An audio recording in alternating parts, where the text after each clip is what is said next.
सम्यक समाधि भनेको के छ भने यो सबै कुरा बुझ्नलाई यो मनको लेभलमा बुझ्ने तपाईको यो चिन्ता आयो नि शरीरको लेभलमा वचनको लेभलमा र चित्तको लेभलमा है अफगानिस्तानसँग पुगे अफगानिस्तानको बामियानको त्यो तालिबानले मूर्ति तोड्यो नि अस्ति त्यो मूर्तिहरू सबै कपिलवस्तुबाट भाएर गएका शाक्यहरूले बनाएको मूर्ति हो यी बुद्धिज्म डिक्लाइन हुनुको सुरुवातको चाहिँ कहिले भने यो मल्ल राजाहरू नेवार राजा मल्ल राजाहरू छ नि जयस्थिति मल्ल त्यो आएपछि उसले चाहिँ यहाँ मनुस्मृतिको आधारमा हिन्दू राज्य खडा गर्न सुरु गर्यो किन त्यसले नेवारहरूलाई मनुस्मृति अनुसार ब्राह्मण क्षेत्री वैश्य शूद्रमा चाहिने विभाजन गरेर 64 वटा जातमा चाहिने यो जात ठुलो यो जात सानो किन बुद्धिज्ममा त्यो थिएन तर यो जयस्थिति मल्लले 5 जना भारतबाट ब्राह्मणहरू हैन झिकाएर उनीहरूबाट मनुस्मृतिको आधारमा नेपालको विधान लेखे संविधान लेखेर जात विभाजन गरेर कोही चाहिँ शूद्र जस्तो खालको कोही क्षेत्री जस्तो कोही चाहिँ ब्राह्मण बनाए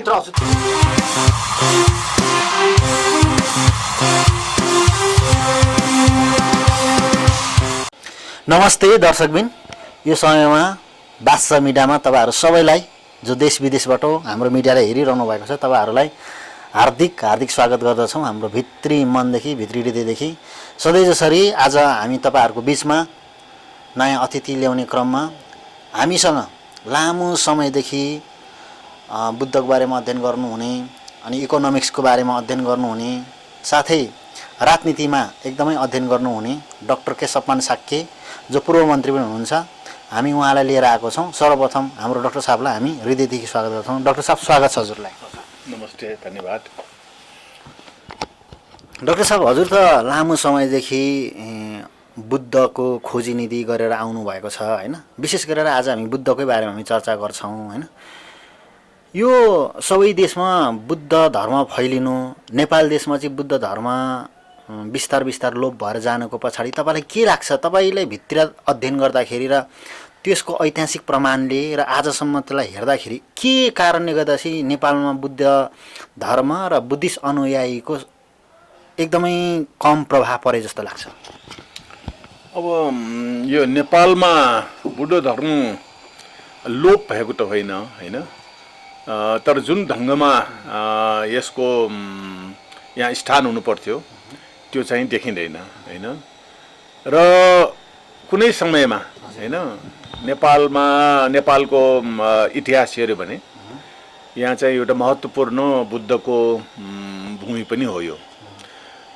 किन भन्दाखेरि इतिहासको कुरा गर्दाखेरि यो नेपाल चाहिँ नि माथि तिब्बत र चीन हैन तल भारतको बीचमा पर्छ नि अब बुद्ध धर्मको चाहिँ नि एउटा विकास र प्रचार प्रसार चाहिँ नि भारतमा हो भएको हैन सुरुमा किनभने भगवान बुद्ध नेपालमा जन्मनु भयो लुम्बिनीमा अब त्यसको बेला कपिलवस्तु भन्ने राज्य थियो शाक्यहरूको राज्य तर उहाँ चाहिँ 29 वर्षको वयसमा दरबार छोडेर एउटा भिक्षु एउटा श्रमण भएर भारततिर जानुभयो ज्ञानको खोजीमा र उहाँ कहाँ पुग्नुभयो त भन्दाखेरि झन्डै 35 वर्ष पुग्दाखेरि उहाँ मगध को गया भन्ने ठाउँमा पुग्नुभयो है गयामा चाहिँ उहाँले जुन बोध गया भन्छौँ अचेल त्यहाँ बुद्धत्व प्राप्त गर्नुभयो त्यसपछि चाहिँ उहाँको धर्म फैलिन थाल्यो अब फैलिँदै गएर चाहिँ नि भारतमा फैलियो हैन किनभने सबभन्दा पहिले त मगधको क्षेत्र हो त्यो बोध गया त्यसकारण मगधको राजा बिम्बिसार भन्ने थियो र उहाँ धेरै प्रभावित हुनुहुन्थ्यो उहाँ त्यो कपिलवस्तु छोडेर उहाँ त्यहाँ पुग्दाखेरि नै त्यहाँ राजा बिम्बिसारले थाहा पाइसक्नु भएको थियो है बुद्ध त्यहाँ आइपुग्नु भएको कुरा बुद्ध मतलब सिद्धार्थ एकजना बुद्ध भइसकेको थिएन सिद्धार्थ एकजना श्रमण एकजना जोगी जस्तो एउटा भिक्षु भएर त्यहाँ आइपुगेको थियो र त्यहाँ चाहिँ नि ज्ञानको खोजीमा आइरहेको भन्ने थाहा पाएर उहाँ चाहिँ कपिलवस्तुको राजकुमार हो भन्ने थाहा पाएर त्यहाँ बिम्बिसार भन्ने राजा त्यस बेलाको ठुलो दुईटा राजतन्त्र थियो भारतमा एउटा कोशल त्यो चाहिँ कपिलवस्तुको मुनि पर्छ झन्डै लखनऊ वरपर पर्छ त्यहाँ प्रसेनजित भन्ने राजा थियो अनि अर्को ठुलो चाहिने राजतन्त्र मगध थियो अब बिहारको गंगाको दक्षिणमा त्यो मगधमा चाहिँ बिम्बिसार भन्ने राजा थियो यी दुईजना राजाले चाहिँ नि बुद्धलाई चाहिँ निकै ठुलो स्थान दिनुभएको थियो कि त्यसकारण चाहिँ यो ठुल्ठुलो राजतन्त्रले चाहिँ नि त्यसबेला अरू गणराज्यहरू पनि थिए तर यहाँ दुईटा राजाले चाहिँ निकै त्यो वाच गरेको र उहाँलाई मतलब व्यवस्था गरेको हुनाले भारतभरि त्यो बुद्ध धर्म फैलिनमा ठुलो भनौँ न कामयाबी भयो स्पेसली यो मगधको बिम्बिसार राजाको चाहिँ ठुलो भूमिका छ सुरुदेखिको अब यसरी चाहिँ नि त्यो फैलेर जुन कपिलवस्तु छोडेर त्यहाँ बोधगया जानुभयो त्यहाँ चाहिँ उहाँले एउटा राम्रो अब परिस्थिति सृजना भयो र उहाँले बुद्धत्व प्राप्त गर्नुभयो होइन बुद्धत्व प्राप्त गर्नु भइसकेपछि उहाँ 35 वर्षको उसमा पुगिसक्नु भएको थियो र 35 देखि 80 वर्षसम्म झन्डै 45 वर्ष चाहिँ नै उहाँले आफ्नो जीवन चाहिँ भारतभरि घुम्नुभयो भन्नु पर्यो मुख्यतः यो गङ्गा जमुनाको मैदान होइन क्षेत्रमा र त्यसरी चाहिँ नै घुम्दै जाँदाखेरि अब नेपालको चाहिँ कपिलवस्तुमा त आफ्नो जन्मस्थल नै भयो त्यहाँ उहाँ त्यो समयपछि उहाँ फिर्ता हुनुभयो कि फुर्ता हुनु भएन नेपाल जब उहाँ भारतमा बुद्धत्व प्राप्त गरेपछि उहाँ नेपाल आउनुभयो कि आउनुहुन्न बुद्ध उहाँ दोस्रो वर्षमै नेपाल आउनुभयो कपिलवस्तुमा आउनुभयो है त्यसकारण उहाँलाई चाहिँ के छ भन्दाखेरि बुद्ध भइसकेपछि पनि आफ्नो कपिलवस्तुप्रति धेरै माया थियो उहाँको त्यस कारण समय समयमा आइरहनुहुन्थ्यो र दोस्रो वर्षमै आउनुभयो दोस्रो वर्षमा कसरी आउनुभयो भन्दाखेरि उहाँ बुद्ध हुनुभयो भन्ने एकदमै हल्ला भयो होइन उहाँको बुवा सुद्धोधन राजा बुढो भइसक्नु भएको थियो अनि उहाँलाई चाहिँ नि आफ्नो छोरालाई हेर्ने खुबै रहर थियो त्यसकारण उहाँले धेरै मान्छेहरू पठाए उहाँको आफ्नो डेलिगेसनमा प्रतिनिधिहरू उहाँले बोलाउनलाई कपिलवस्तु फर्काउने भनेर तर उहाँले चाहिँ नि जो जति गए त्यहाँ चाहिँ भिक्षु भनेर बसे फर्केर आएन होइन अनि लास्टमा बुद्धको प्रभावले लास्टमा एकजना उसको महामात्य एकजना भनौँ न एकजना प्रधानमन्त्री नै जानुभयो कालु उदाई भन्ने उहाँ गएर चाहिँ नि अनि त्यसपछि उहाँले लिएर आउनुभयो होइन उहाँ लिएर आउँदाखेरि कपिलवस्तुमा उहाँको पहिलो रिटर्न अनि त्यसको बारेमा धेरै व्याख्याहरू छ धेरै बडो इमोसनल वर्णनहरू छ होइन त्यसकारण चाहिँ नेपालमा चाहिँ नि यो कपिलवस्तुमा बुद्ध धर्मको चाहिँ नि अब त्यो आफ्नै जन्मथलो भएको हुनाले त्यहाँ माया गर्ने अब त्यसमा फेरि शाक्यहरूको त्यो राज्य थियो त्यहाँ चाहिँ त्यसकारण शाक्यहरू धेरै बुद्धिज्ममा गए बुद्धलाई चाहिँ नि यो भिक्षु भइसकेपछि बुद्ध भइसकेपछि धेरै ब्राह्मणहरू चाहिँ नि भिक्षु बन्न आए ठुल्ठुलो विद्वानहरू होइन वरिष्ठ विद्वानहरू बाहुनहरू चाहिँ भिक्षु भए तर त्यो ब्राह्मण धर्म स्थापित अथवा हिन्दू धर्म स्थापित भएको थियो कि थिएन के थियो खास इतिहासले के भन्छ कतिले अहिलेको पछिल्लो अध्ययनले के देखाएको छ भन्दाखेरि बुद्ध धर्मको प्रभावको कारणले गर्दाखेरि हिन्दू धर्म स्थापित भयो भन्ने छ पछिल्लो अहिलेको अनुसन्धानले गर्दाखेरि किन भन्दा धर्म भन्ने जुन धम भन्ने शब्द नै बुद्ध धर्म स्थापित भएको थियो पाली भाषामा जहाँ चाहिँ 3000 भन्दा बढी वर्डहरू छ जुन चाहिँ हिन्दू धर्मको त्यो ग्रन्थहरूमा छैन भन्ने कुराहरू पनि छ खास यो दुईटा धर्म हिन्दू धर्म बुद्ध धर्म कुन पहिला उदय भएको हो भन्ने पनि छ त्यसपछिबाट शब्दको अक्षरहरूको बारेमा पनि एकदमै पनि त्यहाँ पनि डिबेट भइराखेको छ डाक्टर साहबलाई चाहिँ त्यो अध्ययन गर्दाखेरि के लाग्छ ओके अब यो जुन चाहिँ तपाईको जुन प्रश्न आयो यो बुद्ध भन्न अगाडि हिन्दू धर्म थियो कि थिएन भन्ने कुरा हैन त्यहाँ हिन्दू धर्म भन्ने शब्द त हिन्दू भन्ने शब्द त पछि मात्र 300-400 वर्ष मात्र आएको हो तर त्यो भन्न अगाडि ब्राह्मण वेद भन्ने शब्द आउँछ त्यसको आधार अब बुद्ध धर्मको अब त्यसबेलाको इतिहास हेर्ने भनेको अलिकति सबभन्दा पुरानो भनेको त्रिपिटक त्यो पाली भाषामा लेखिएको छ है ओरिजिनल अब त्यो चाहिँ त्रिपिटक भनेको तीनटा मतलब डोका पुस्तकहरू भने जस्तो हो त्यो सबै बुद्धको वचनहरू चाहिँ नै लिखित हैन रेकर्ड गरेको अब ती कुराहरू पढ्दाखेरि त्रिपिटकको अध्ययन गर्दाखेरि पाली भाषामा लेखिएको त्रिपिटक नै बुद्ध धर्मको अहिलेसम्म पाएको सबभन्दा पुरानो ग्रन्थहरू त्यो हो यो महायान र वज्रयानको ग्रन्थहरू पछि लेखिएका हुन् धेरै पछि लेखिएको हजारौं वर्ष पछि लेखिएको हो त्यसकारण चाहिँ सुरुको ओरिजिनल जुन त्रिपिटक छ त्यो चाहिँ नै अथेन्टिक त्यसलाई चाहिँ विश्वास गर्नुपर्ने हैन एउटा वैधानिक बुद्ध धर्मको चाहिँ ग्रन्थहरू हुन् भगवान बुद्धकै वचन भन्छ त्यसलाई त्यसको आधार पनि के छ भन्दाखेरि त्यो ऐतिहासिक ग्रन्थहरू त्यो ग्रन्थहरू फेरि कसरी भन्दाखेरि एकदम वैज्ञानिक ढङ्गले लेखिएको हो, लिपिबद्ध गरिएको। किन भन्दाखेरि भगवान बुद्धको जुन परिनिर्वाण भयो, मृत्यु भयो, मृत्यु हुने बित्तिकै त्यहाँ ठुलो कन्फरेन्स भएको थियो। 500 जना चाहिने वरिष्ठ भिक्षुहरू बसेर भगवान बुद्धले के भनेर गएका सबै सङ्ग्रह एकदम झन्डै 5-6 महिना बिताएर त्यहाँ त्यही राजगृहको क्षेत्रमा बोधगयाको छेउमा त्यहाँ चाहिने यो अजातशत्रु राजा अजातशत्रु बिम्बिसारको छोराको पालामा त्यहाँ चाहिने यो सम्मेलन भएको थियो। त्यसलाई चाहिने यो सङ्घायन भन्छ। सङ्घायन भने कन्फरेन्स होइन। त्यस कारण त्यसले इस्टाब्लिस गरेको थियो। कुनै व्यक्तिले लेखेर जम्मा गरेको त्यस्तो होइन। त्यस बेलाका चाहिँ भिक्षु सङ्घ होइन, भिक्षु सङ्घका चाहिने 500 वरिष्ठ अरहत भिक्षुहरू, अरहत भनेको इनलाइटन्ड होइन, भिक्षुहरू 500 जनाको चाहिने एक ठाउँमा सप्तपर्णी गुफा भन्ने ठाउँमा बसेर त्यो राजगृहमा, त्यस कारण ती सबै निर्गोल गरेर रेकर्ड गरिएको कुरा भएको हुनाले यो कुनै एकजना व्यक्ति विद्वानले एकजना ऋषिले लेखेको ग्रन्थ होइन। त्यो एउटा त्यस बेलाको सङ्घले पारित गरे, जस्तो अहिले कन्फरेन्स हुन्छ नि, जस्तो अधिवेशन भने जस्तो कुनै सङ्गठनहरूको अधिवेशन, त्यसबाट पारित भने जस्तै त्यसरी पारित गरिएको। अब बुद्ध धर्मका अरू ग्रन्थहरू चाहिँ कोही एकजना व्यक्तिले लेखेका, कोही ऋषिले, कोही भिक्षुले लेखेका, कोही विद्वानले लेखेकाहरू ग्रन्थहरू हुन्, महायान र वज्रयानतिरको कुराहरू। तर थेरवाद भन्छ यो ओरिजिनल पाली भाषाको जुन छ त्यसलाई त्रिपिटक भन्छ। अब त्यो त्रिपिटकको अध्ययन गर्दाखेरि अब त्यो त ऐतिहासिक, अहिले भारतको इतिहासहरू जति पनि छन् त्यसको आधार भनेको त्रिपिटक नै हो। उनीहरू धेरै छ त्रिपिटकबाट इतिहासकारहरूले त्यहीँबाट खोजेर निकाल्छन् भारतको रेफरेन्स त्यहाँबाट। त्यस कारण त्यो त्रिपिटक भनेको चिज महत्त्वपूर्ण छ भन्ने कुरा बताउनलाई मैले यति व्याख्या गरेको। अब त्यो त्रिपिटकमा चाहिँ नै यो वेद र ब्राह्मणको बारेमा व्याख्या छ। त्यस कारण यो बुद्ध धर्ममा पहिले हिन्दू धर्म थिएन अथवा अहिलेको वैदिक धर्म थिएन भन्न मिल्दैन। ब्राह्मणहरू छ त्यहाँ, अनि ब्राह्मणहरूले वेदको चाहिने कुरा गर्छ त्यहाँ।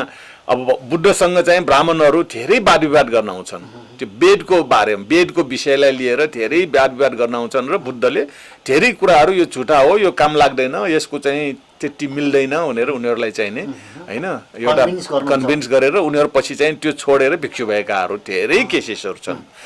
त्यो वेदको कुरा आउँदाखेरि अहिले त अब वेद छ, उपनिषद छ, पुराण छ होइन।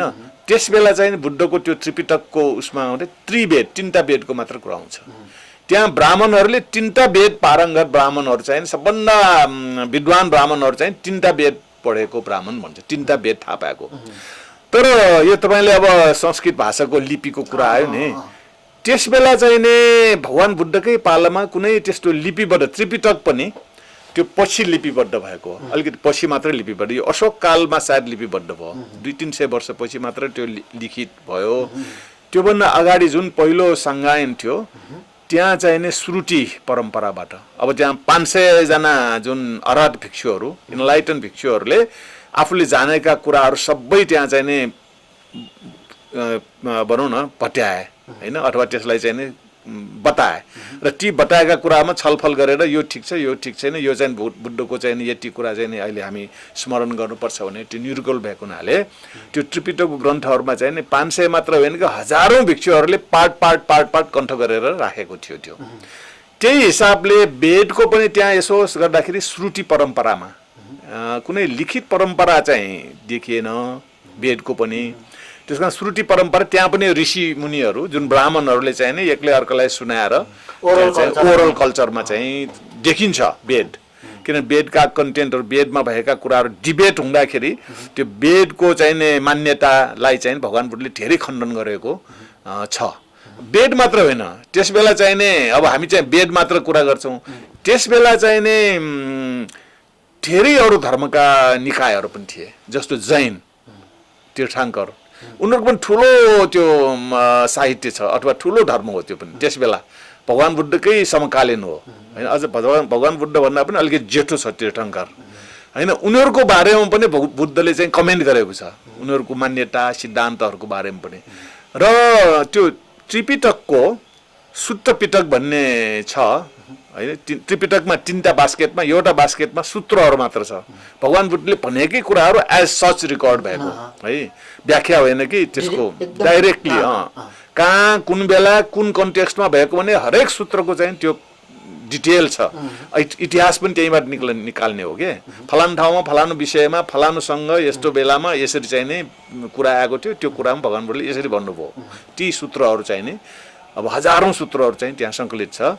र पहिलो त्यो सूत्रमा चाहिँ नि सूत्रहरूमा दीर्घ निकाय, मध्यम निकाय, संयुक्त निकाय, यसरी चाहिँ निकाय छुट्याउमा सबभन्दा पहिलो चाहिँ नि सूत्र पिटकको पहिलो भोल्युम दीर्घ निकाय भन्ने छ। दीर्घ निकायको चाहिँ नि सबभन्दा पहिलो सूत्र चाहिँ नि ब्रह्मजाल सूत्रको हुन्छ है। अब तपाईँलाई अलिकति यो टेक्निकल जस्तो भयो, तर यो तपाईँको प्रश्न जवाब दिनलाई यो कुरा ल्याउनु पर्ने भयो। दीर्घ निकायको पहिलो सूत्र, अब सुत्त पिटकको पहिलो भोल्युम दीर्घ निकाय हो। अब दीर्घ निकायको पनि पहिलो सूत्र ब्रह्मजाल सूत्र हो। ब्रह्मजाल सूत्र भनेको के हो भन्दाखेरि त्यस बेला पाएका धर्मको आधारमा दार्शनिक मान्यताहरू कतिवटा छन् त, को छन् त भन्ने कुराहरू। ब्रह्मजाल र मायाजाल भनेको एउटै होइन र? अब मायाजालको र ब्रह्मजालको फरक, ब्रह्म भनेको जुन अब त्यो वेदबाट ब्रह्मको कुरा ल्याउँछ नि, दर्शनको कुराहरू, अस्तित्वका कुराहरू हैन। हामी को हौं भने ब्रह्म भनेर वेदले हिन्दूहरूले ब्रह्मको कुरा ल्याउँछ, त्यो चाहिँ सबै जाल हो भनेर बुद्धले चाहिँ नि त्यसकारण त्यो ब्रह्मजाल यो सबै यो मान्छेको जीवन होइन। मायाजाल भनेको फुलाउने, मान्छेलाई फुलाउने, ढाँट्ने, छल्ने खालको हो, त्यो माया हो। माया भनेको इल्युजन हो। तर ब्रह्म भनेको हामी सत्य के हो भनेर जुन ब्रह्मलाई सत्य भन्छ नि, त्यो सत्यको व्याख्या चाहिँ जाल हो, त्यो सही व्याख्या होइन। बोट आर रङ। मायाजाल भनेको त त्यो माया आफै चाहिँ एउटा झुट कुरा भयो। तर ब्रह्मजाल भनेर जुन सिद्धान्तहरू वेदले स्थापित गरे, वेद मात्र होइन त्यस बेला भएका अरू धर्म निकायहरू, अरू धर्म स्कुलहरू अथवा अरू धर्महरू, अनि त्यसको सँगै अर्को एउटा सूत्र छ। त्यो सूत्रमा चाहिँ नि सामान्य फल सूत्र हो क्या त्यो। त्यसमा चाहिँ 6 जना महत्त्वपूर्ण त्यहाँ धर्मगुरुहरूको चाहिँ नि सिद्धान्तको बारेमा पनि कमेन्ट छ हैन। त्यसमा चाहिँ चारवाकको पनि कुरा आउँछ, तीर्थङ्कर जैनको कुरा आउँछ, वेदहरूको कुरा आउँछ हैन। ती सबै कुराहरूमा अब वेद चाहिँ नि थियो कि थिएन भन्ने कुरामा थियो। तर बुद्धले के भन्यो भने यो जुन वेदको र ब्राह्मणको जुन कन्सेप्ट छ त्यो रङ छ, त्यसले चाहिँ मानिसको चाहिँ नि मुक्तिको लागि त्यो काम लाग्दैन। त्यसमा धेरै मिथ्या दृष्टिहरू छ, गलत दृष्टिहरू छ भने। एउटा इक्जाम्पल भनेको ब्रह्मजाल सूत्रमा जीवन के हो हैन भन्ने दर्शन जुन चाहिँ छ नि फिलोसफी, त्यसको बारेमा व्हाट इज लाइफ भनेको ठाउँमा 62 किसिमका भ्यूजहरू छ भनेर लेखेको छ ब्रह्मजाल सूत्रमा। 62 वटाको चाहिँ व्याख्या छ त्यस बेला पाइएको। ब्रह्म भनेको चाहिँ जाल हो, यो मिथ्य हो, यो चाहिँ त्यहाँ कुनै एभिडेन्स एकदमै ट्रु होइन, त्यो एउटा व्याख्या हो। तर ती सबै चाहिँ नि 62 किसिमका व्याख्याहरू छन् बुद्धको टाइममा भनेपछि 62 फिलोसफिकल स्कुल्सहरू छन्। अब अचेल त अब गन्जागोल छ हैन, तर त्यसबेला भेराइटिज काइन्ड छ। त्यसमा चाहिँ झन्डै 18 वटा चाहिँ के छ भन्दाखेरि ईश्वरलाई मान्ने र यो विश्व शाश्वत अथवा पर्मानेन्ट भनेर मान्ने, यो विश्व चाहिँ नि कहिले नष्ट हुँदैन र ईश्वर एउटा पर्मानेन्ट हुन्छ। त्यो कुरा गर्दाखेरि मुस्लिम, क्रिस्चियन, ज्युज, हिन्दू सबैलाई त्यसले चाहिँ फेरि बुद्धिज्मले क्रिटिसाइज गर्छ। बुद्धले भन्छ कि देयर इज नो गड हैन, ईश्वर छैन भने। त्यसकारण वेदले जुन चाहिँ ईश्वर इस्टाब्लिस गर्नु खोजेको थियो कि वेद भर्खर डेभलप गर्दै थियो, किन त्यस बेला 3टा वेद मात्र थियो भन्ने कुरा। अहिले त अब 100औं ग्रन्थहरू छ वेद धर्म, ब्राह्मण धर्म। 4वटा वेद पनि पछि थप्यो, एउटा पछि नै थपेको, किन भगवान बुद्धको पालामा 4थो वेदको मेन्सन छैन। 3टा त्रिवेद भन्छ के, 3टै वेदमा पारङ्गत भनेपछि सबभन्दा विद्वान ब्राह्मणले 3टा वेद पढेको हुन्छ भन्छ, 3टा वेद जानेको हुन्छ। तर अहिले त अब धेरै पछि भगवान बुद्ध पछि धेरै ऋषिहरूले उपनिषदहरू लेखे हैन, अनेक किसिमको स्मृतिहरू लेखे। त्यसकारण यसमै यही त्यो 18वटा कुरामै 18वटा जुन कुरा हजुरले भन्नुभयो हैन भ्यूको बारेमा, त्यो 18 कुरामै त्यो चाहिँ भगवान बुद्धले खास गरी किन रङ भन्नुभएको थियो त? होइन, बुद्धले जुन बुद्धत्व प्राप्त गर्नुभयो, बुद्धिज्म भन्छौँ नि, बुद्ध के हो त? बुद्धले चाहिँ नि अब एउटा जीवनको चाहिँ दर्शन हैन, जीवन भनेको यो हो, यसबाट चाहिँ नि मुक्ति पाउने हैन भनेको यसरी हो भन्ने कुरा ल्याउन राखेर है। त्यस बेला के भन्नु, भगवान बुद्धले दरबार त्यागेर जानुभयो, कपिल वस्तुमा होइन 29 वर्षको एज हुनुहुन्थ्यो बिहा भएर 16 वर्षमा बिहा भयो 13 वर्षसम्म कोही पनि बच्चा पाएन अनि 29 वर्षमा चाहिँ उहाँको छोरा जन्मियो धेरै लेट राहुल भन्ने त्यो छोरा नजन्मुन्जेलसम्म चाहिँ उसले अनेक किसिमको दरबारमा बसेर तर्क वितर्क गरेर विभिन्न त्यो छोरा जन्मेपछि चाहिँ ऊ आट्यो अनि छोरालाई चाहिँ के यो मलाई त यो बन्धन हो अब छोरा जन्माउँदैन भनेर 13 वर्षमा नजन्मेन छोरा जन्माउँदैन भनेर आफ्नै ढङ्गमा थिए होइन तर छोरा जन्मेपछि ऊ छस्याङ्ग भयो ल अब मलाई चाहिँ यो दरबारमा बन्धनमा पार्ने भयो म चाहिँ मुक्त नहुने भयो भनेर अनि त्यो छोरा जन्मिएको समाचार आउँदाखेरि उसले राहुल भनेर चाहिँ मेरो बन्धन के मलाई बान्ने जन्मियो भनेर यसको नाउँ राहुल बन्न गएको उसको छोराको नाउँ राहुल बन्न गएको हो त्यो के त्यस कारण चाहिँ उहाँले छोरा जन्मिएको केही दिनमै अनि उहाँले दरबार छोड्नुभयो राति त्यो चाहिँ कहिले भन्दाखेरि आषाढको पूर्णिमामा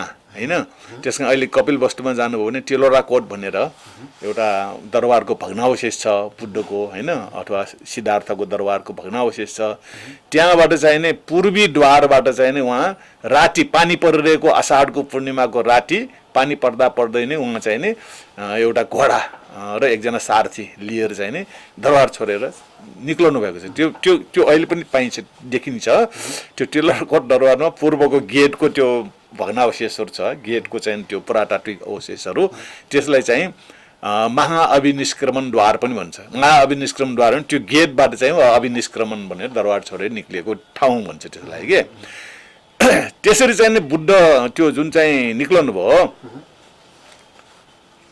होइन त्यो निक्लेर चाहिँ उहाँ कहाँ पुग्नुभयो भने झन्डै झन्डै यो तल यो उसमा पुग्नुभयो झन्डै अनौमा यो के अरे यो झन्डै हाम्रो वीरगन्जको छेउछाउको बोर्डरमा एउटा खोला छ त्यो खोलाको किनारमा पुगेर उहाँले चाहिँ के भन्नु भन्दाखेरि त्यो सबै आफ्नो राजसी ड्रेसलाई पहिरन फालेर अनि त्यो उसले एकजना केही दिन अगाडि एकजना जोगी देखेको थियो कि भिक्षु अथवा श्रमण भन्छ त्यसलाई भगवान बुद्ध जुन चाहिँ बन्नुभन्दा अगाडि 29 वर्षको होइन एजमा उहाँले चाहिँ नै राहुल जन्मियो होइन जन्मेपछि यो त मेरो लागि बन्धन हो भनेर होइन त्यसरी चाहिँ उहाँले लिनुभयो र उहाँले एक प्रकारको दरबारबाट भाग्नुभयो भन्नुपर्छ दरबार छोडेर त्याग गरेर आफ्नो श्रीमती यशोधरा र 6 महिनाको बच्चा होइन सुतेकोलाई चाहिँ राति उहाँ आषाढ पूर्णिमाको राति चाहिँ नि एउटा घोडा र एकजना सारथी लिएर चाहिँ नि उहाँ राति हिँड्नुभयो होइन त्यो हिँडेको जुन दरबारको पूर्वी गेट छ त्यसलाई अहिले पनि हेर्न जानु त्यसलाई महाअभिनिष्क्रमण द्वार भन्छ त्यहाँबाट निक्लेर उहाँ राति चाहिँ नि घोडाबाट दौडेर उहाँ चाहिँ जानुभयो अनौमा नदी यो चाहिँ झन्डै वीरगन्जको तलतिर पर्छ होइन त्यहाँ चाहिँ उहाँले आफ्नो जुन राजाको जुन राजकीय ड्रेस होइन लुगाहरू फुकालेर उहाँ चाहिँ एउटा सामान्य एउटा भिक्षुको जस्तो कपडा लगाएर चाहिँ उहाँ चाहिँ कपाल सपाल काटेर दरबारले कपाल काटेर उहाँ चाहिँ निक्लनु भयो अनि उहाँले घोडा र सारथीलाई पनि फर्काइदिनु भयो र उहाँ चाहिँ त्यहाँबाट निक्लेर उहाँ चाहिँ नि त्यसपछि उहाँले के गर्नुभयो भन्दाखेरि यसको बारे उहाँको मुख्य खोज के थियो भन्दाखेरि मान्छे किन मर्छ होइन मान्छे नमर्नु पर्ने मान्छे रोगी हुनु नपर्ने होइन मान्छे बुढो हुनु नपर्ने यो के हुनसक्छ त त्यसको बारेमा खोजी के मान्छे किन उहाँले त्यो दरबार छोड्नुभन्दा अगाडि उहाँको चिन्तनमा के थियो भन्दाखेरि उहाँले चाहिँ सकेसम्म बाहिरको संसार नदेखाउने थियो दरबारभित्रै उहाँलाई चाहिँ नि मौज मस्तीमा राखेको थियो तर उहाँले चाहिँ त्यहाँ बोर भएर बाहिर घुम्न जाँदाखेरि उहाँले एक दिन चाहिँ नि एकजना बुढो मान्छे देख्नुभयो होइन बुढो कुप्रो मान्छे अनि त्यसको बारेमा पनि उहाँले सोध्नुभयो यो मान्छे के हो यो भनेपछि होइन मान्छेहरू भनेको यो मान्छे हो यो बुढो भयो अनि उसलाई त थाहा थिएन भने मेरो त्यो व्याख्यामा एउटा मान्छे बुढो भएर चाहिँ नै जान्छ भन्ने कुरामा चाहिँ उहाँले एउटा स्ट्राइक गर्यो त्यसले एकदम मान्छे बुढो हुँदो रहेछ होइन अनि उसले सोधेको थियो म पनि बुढो हुन्छ त भने तपाईँ पनि बुढो हुनुहुन्छ भनेर त्यहाँ सवाल जवाफहरू आएको थियो बुढो अर्को दिनमा उहाँले एकजना रोगी भेट्नुभयो एकदम रोगले कष्ट भएर खोकिरहेको दुखिरहेको रोइरहेको होइन अनि उहाँले के भएको भने यो रोग लाग्यो मान्छेलाई रोग लाग्छ भन्ने कुराको चाहिँ जानकारी भयो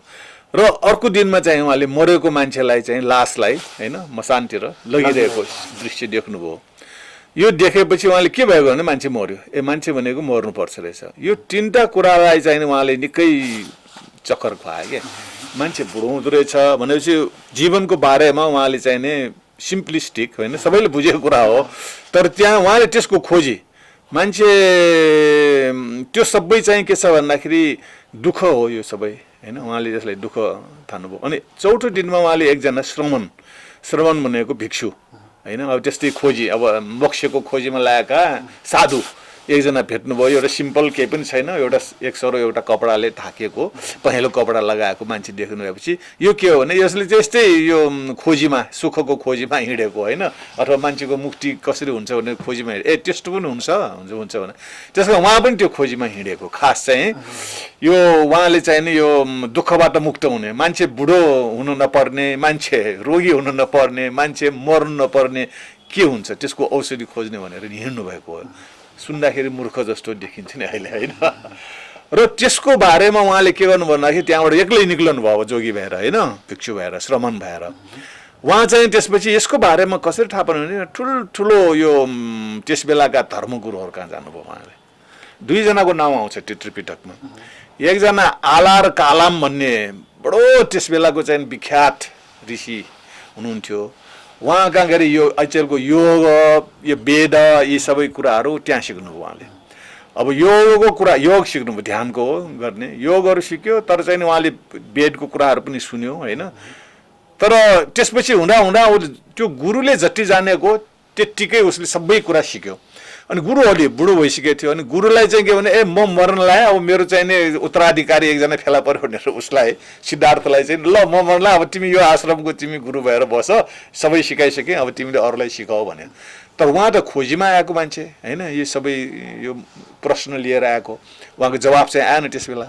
अब त्यो योग गर्दाखेरि केही आनन्द आउने, केही अनुभूति हुने क्षणिक चाहिँ भयो, तर उहाँको प्रश्नको जवाब त्यसको उहाँले चित्त होइन, म त प्रश्नको खोजीमा आएको, प्रश्नको उत्तरको खोजीमा आएको, तपाईँबाट धेरै सिकेँ, धन्यवाद छ गुरु होइन, तर मलाई चाहिँ पुगेन, म फेरि अरू चाहिँ खोज्न जान्छु भनेर छोडेर आलार कालम भन्ने गुरु कहाँ छोडेर पछि उद्धकराम पुत्र भन्ने अर्को एकजना गुरु कहाँ पुगे।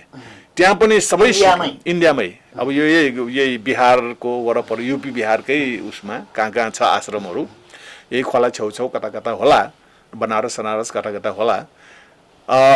अब त्यसपछि चाहिँ उहाँ त्यहाँबाट पनि चित्त बुझेन। त्यस्तै के उहाँको चाहिँ ध्यानको त्यहाँ चरणहरू आउँछ, 7औं चरण, 6औं चरण, 5औं चरणसम्मको त्यो ध्यानका विधिहरू पनि सिक्नुभयो।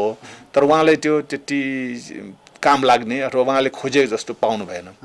त्यस कारण उहाँले करिब निराश पनि भइसकेको थियो। त्यस कारण चाहिँ उहाँले सुरुमा उहाँको पछि 5जना यो डाङतिरको, कपिलवस्तुको डाङतिरको 5जना ब्राह्मणहरू थिए। ती ब्राह्मणहरू पनि सँगसँगै गएको, भिक्षु भएर गएको, उसको सँगसँगै उहाँको सँगसँगै उहाँले सहयोग गर्दै। तर उहाँ चाहिँ कहाँ पुग्नुभयो त भन्दाखेरि उहाँले त्यहाँ बोधगयामा पुगेर त्यो राजगृहमा केही पनि नखाइकन विभिन्न त्यो ध्यानहरू विभिन्न तपस्याहरू गरे। झन्डै उहाँ मरिसकेको थियो, किनभने नखाइकन तपस्या गर्दाखेरि तपाईँले हाडको बुद्धको मूर्तिहरू देख्नुभयो होला नि, हड्डीको त्यो त्यसलाई दुष्कर चर्या भन्छ कि।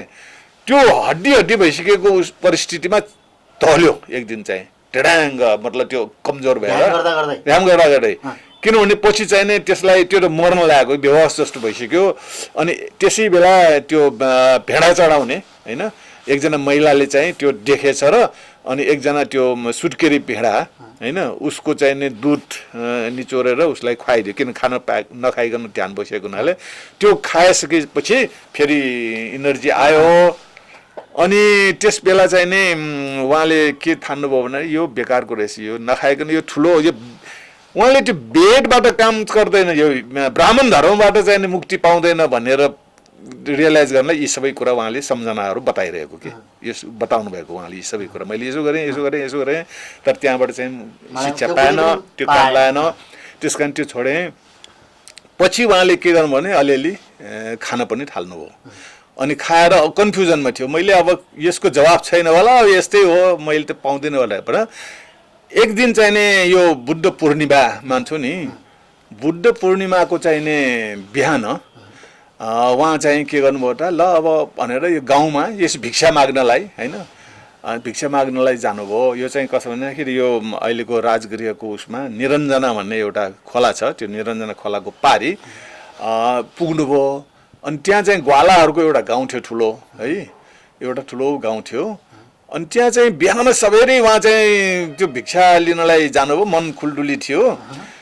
त्यस कारण चाहिँ यो सबेरै भयो भने गाउँतिर पस्दाखेरि अँध्यारै थियो। त्यस कारण चाहिँ त्यसैको छेउमा, यो खोलाको छेउमा एउटा रुख, निरञ्जना खोलाको छेउमा रुख थियो। रुखको मुनि एकछिन बस्छु अनि उज्यालो भएपछि मात्र गाउँमा म भिक्षा माग्न जान्छु भनेर बसिरहेको थियो।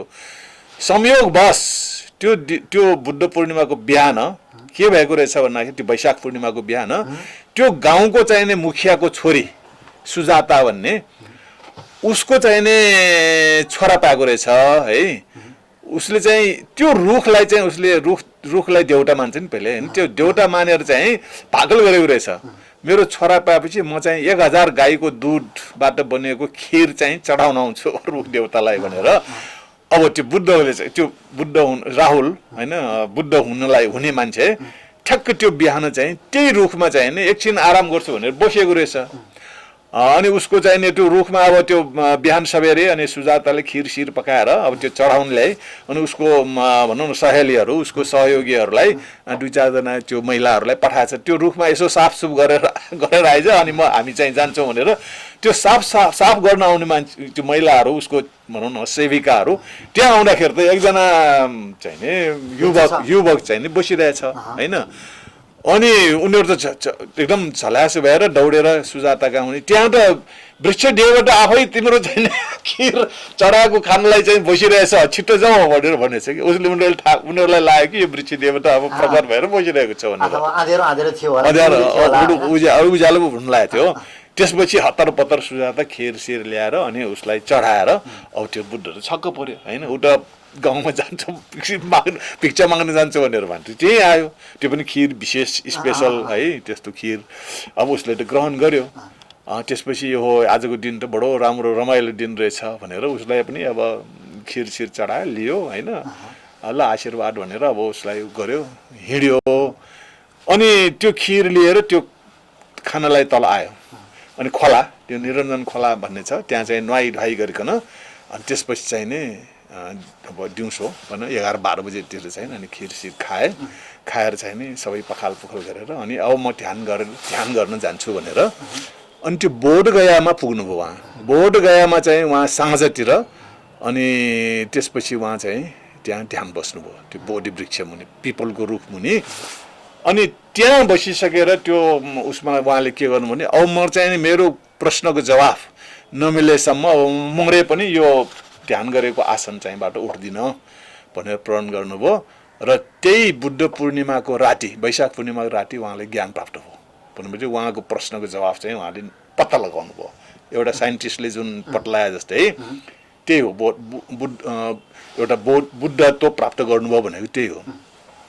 अब त्यो के छ त भन्दाखेरि तपाईँले चाहिँ अरूभन्दा फरक के छ भनेर सोध्नुभएको थियो नि त, वेद या अरू जुन धर्मका मान्यताहरूसँग उहाँ बुद्धको के फरक भयो त भन्ने कुरामा अनि उहाँले सिस्टमेटिकल्ली यो जीवन र यसको मुक्तिको बारेमा उहाँले सिस्टमेटिकल्ली एउटा प्रतिपादन गर्नुभयो, सिद्धान्त बुझ्नुभयो त। उहाँले आफूले त्यो रातभरि गरेर यो जीवन भने यो रहेछ भनेर उहाँले चाहिँ त्यो वान आफ्टर त्यसमा त्यो कुरा कहाँनिर आउँछ उहाँले पत्ता लगाउनु भयो। उहाँ चाहिँ बडो तृप्त हुनुभयो, उहाँले चाहिँ बुद्धत्व प्राप्त गर्नुभयो भनेको उहाँले ज्ञान प्राप्त गर्नुभयो। उहाँ चाहिँ अब सन्तुष्ट भयो, उहाँको क्वेसन सबै त्यो जुन प्रश्नहरूको जवाफ चाहिँ उहाँले पाउनुभयो होइन। त्यसपछि चाहिँ उहाँ अब बिहान चाहिँ उज्यालो भयो होइन, बुद्धको पूर्णिमादेखि बुद्ध हुनुभयो। अब त्यसमा अरू विभिन्न व्याख्याहरू छ, मैले त्यो भन्न पनि अहिले मुख्य हाम्रो प्रश्नको उसमा। त्यसपछि चाहिँ उहाँलाई एकछिन चाहिँ बडो आनन्द त हुनुभयो है। उहाँले 7 हप्तासम्म त्यो बोधगया छ नि, त्यसको वरिपरि एक हप्ता 7 ठाउँमा चाहिँ नि 7 हप्तासम्म बसेर त्यसको बारेमा रिभ्यू गर्नुभयो। त्यो उहाँले त्यो तपाईँ आनन्द लिनुभयो भने मतलब उहाँले त्यो जुन प्रतिपादन गर्नुभएको सिद्धान्त छ बुद्ध धर्म, त्यसको चाहिँ उहाँले 7 हप्तासम्म एक ठाउँमा एक हप्ता बसेर त्यहाँ 7वटा ठाउँ अझै पनि छ, त्यो ठाउँमा बसेर उहाँले रिभ्यू गर्नुभयो होइन। त्यसपछि उहाँ क्लियर कन्फर्म हुनुभयो कि यो चाहिँ थ्योरी भनौँ न, पिएचडी गरेपछि थ्योरी निकाले जस्तै उहाँको त्यही हो कि कुनै त्यस्तो अलौकिक कुराहरू होइन। उहाँले त्यो प्रश्नको जवाफहरू सबै आफूले बनाउनु भयो। त्यसपछि उहाँले भन्नु यो कसलाई सुनाउनु, फेरि यो त एकदम जटिल छ, कम्प्लेक्स छ कि बुझाउनै गाह्रो छ कि त्यस बेला चाहिँ नि बर्माबाट 2 जना व्यापारी आएको थियो कि त्यही बाटो भएर। अनि व्यापारीहरूले चाहिँ नि त्यहाँ भेट्यो बुद्ध अनि म बुद्ध भनेपछि ए बुद्ध भगवान ल नमस्ते भनेर उहाँले चाहिँ त्यो बिहान चाहिँ नि सातु चढाउनु भयो कि। तर बुद्ध त भने के हो भनेर सोधेन, एकदम खुसी हुनुभयो, ल देउता भेटे जस्तो दर्शन भयो भनेर।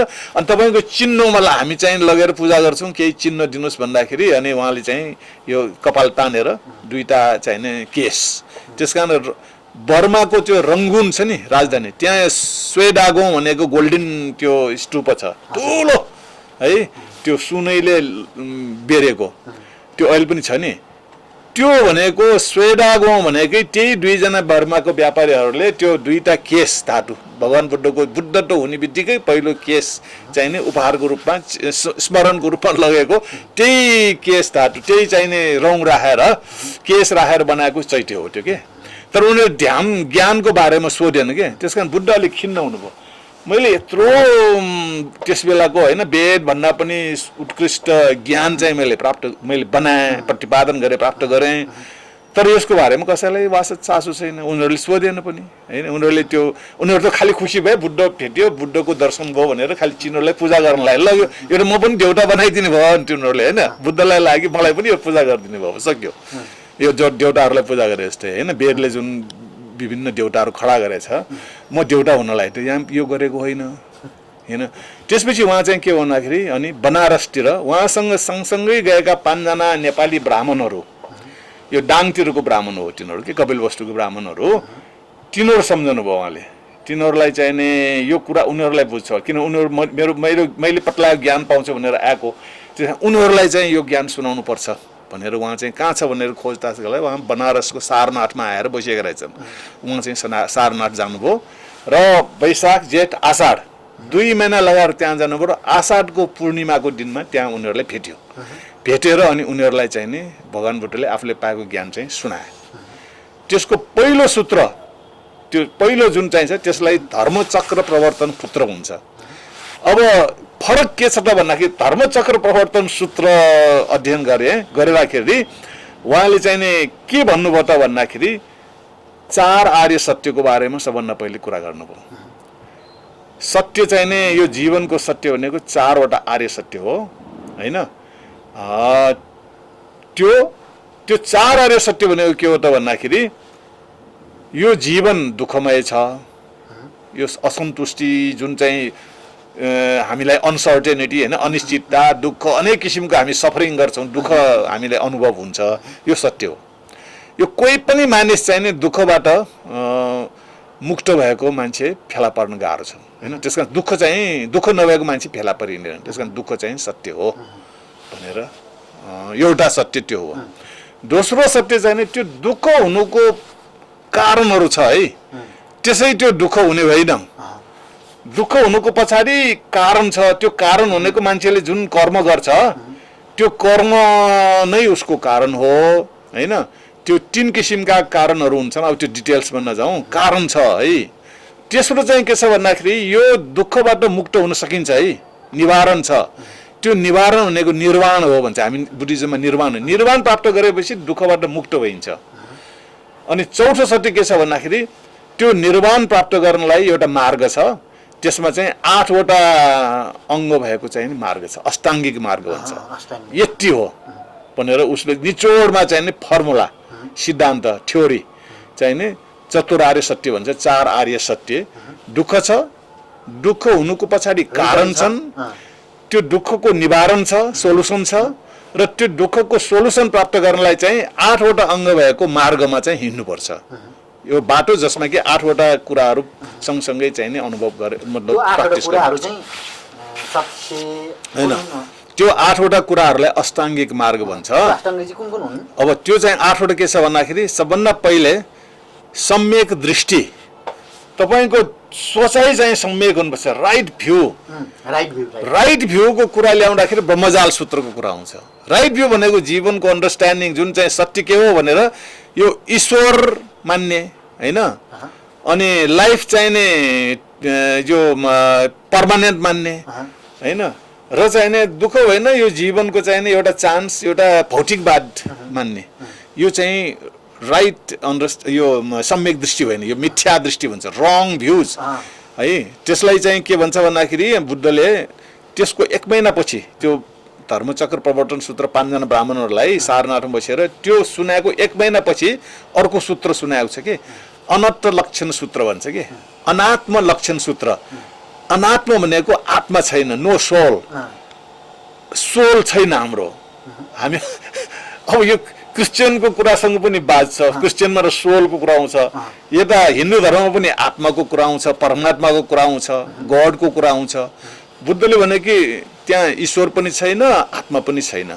त्यसकारण अनित्य दुःख अनात्मा भनेको अल्टिमेट ट्रुथ भनेको त्यो हो युनिभर्सल क्यारेक्टर्स भन्छ है त्यो युनिभर्सल क्यारेक्टर्स भनेको यो जुन विश्व जगतको चाहिने चरित्र चाहिँ के छ भन्दाखेरि यो अनित्य छ है नथिङ इज पर्मानेन्ट चेन्ज भइरहन्छ यो नथिङ त्यो कहिले पनि शाश्वत होइन यो अर्को दुःख छ यो पर्मानेन्ट नभएको हुनाले हामीले कुनै पनि चिजमा चाहिने भरपर्दो ग्रास्प गर्न सकिँदैन हैन पक्रेर चाहिँ आनन्दले मेरो भयो भनेर भन्न सकिँदैन के कुनै पनि चिज तपाईको आफ्नो पकडमा छैन त्यसकारण त्यसले दुःख भएको कारण त्यो हामी चाहिँ के छ पर्मानेन्ट चाहन्छौँ हामी चाहिँ यो सधैँ आफ्नो प्राप्त होस् भन्ने चाहन्छौँ किनभने हामी वयस पनि एज पनि हाम्रो बुढा हुँदै जान्छ हैन यी सबै कुराहरूले गर्दा इम्पर्मानेन्ट अनित्य पनि सत्य हो हैन दुःख सत्य हो अनात्म सत्य हो अनात्म भनेको देयर इज नो सोल आत्मा भनेको छैन आत्मा छैन भनेपछि त्यहाँ परमात्मा पनि छैन सोल पनि छैन परमात्मा भनेको गड पनि छैन आत्मा पनि छैन अब तपाईले अरू धर्म भन्दा फरक भयो कि भएन त उहाँको बेसिक जुन प्रेमाइसेस छ अथवा बेसिक धर्मको आधार अन्डरस्ट्यान्डिङ जीवनलाई अन्डरस्ट्यान्ड बुझ्नलाई उहाँले जुन पहिलो सूत्रमा धर्मचक्र प्रवर्तन सूत्र भने धर्मको चक्र उहाँले चलाउनु भयो भनेको पहिलोचोटि व्याख्या गर्नुभयो जसले कि अब यो व्याख्याको अनुसार चाहिँ अब सबैले बुझ्न थाल्यो र जीवनको लागि चाहिँ अगाडि जाने भयो राइट भ्यू त्यसपछि सेकेन्डमा राइट भ्यू पछि चाहिँ के छ भन्दाखेरि सम्यक दृष्टि सम्यक सङ्कल्प भनेको तपाईको मिसन भनौँ न भिजन र मिसन राइट भ्यू भनेको भिजन राइट भिजन अब सङ्कल्प भनेको मिसन राइट मिसन तपाईको आफ्नो जीवनलाई अब त्यो भिजन अनुसार चाहिँ नि जीवनलाई चाहिँ दोहोऱ्याउनु पर्छ त्यसमा तपाईँ प्रतिबद्ध तपाईँ सङ्कल्पित हुनु पर्यो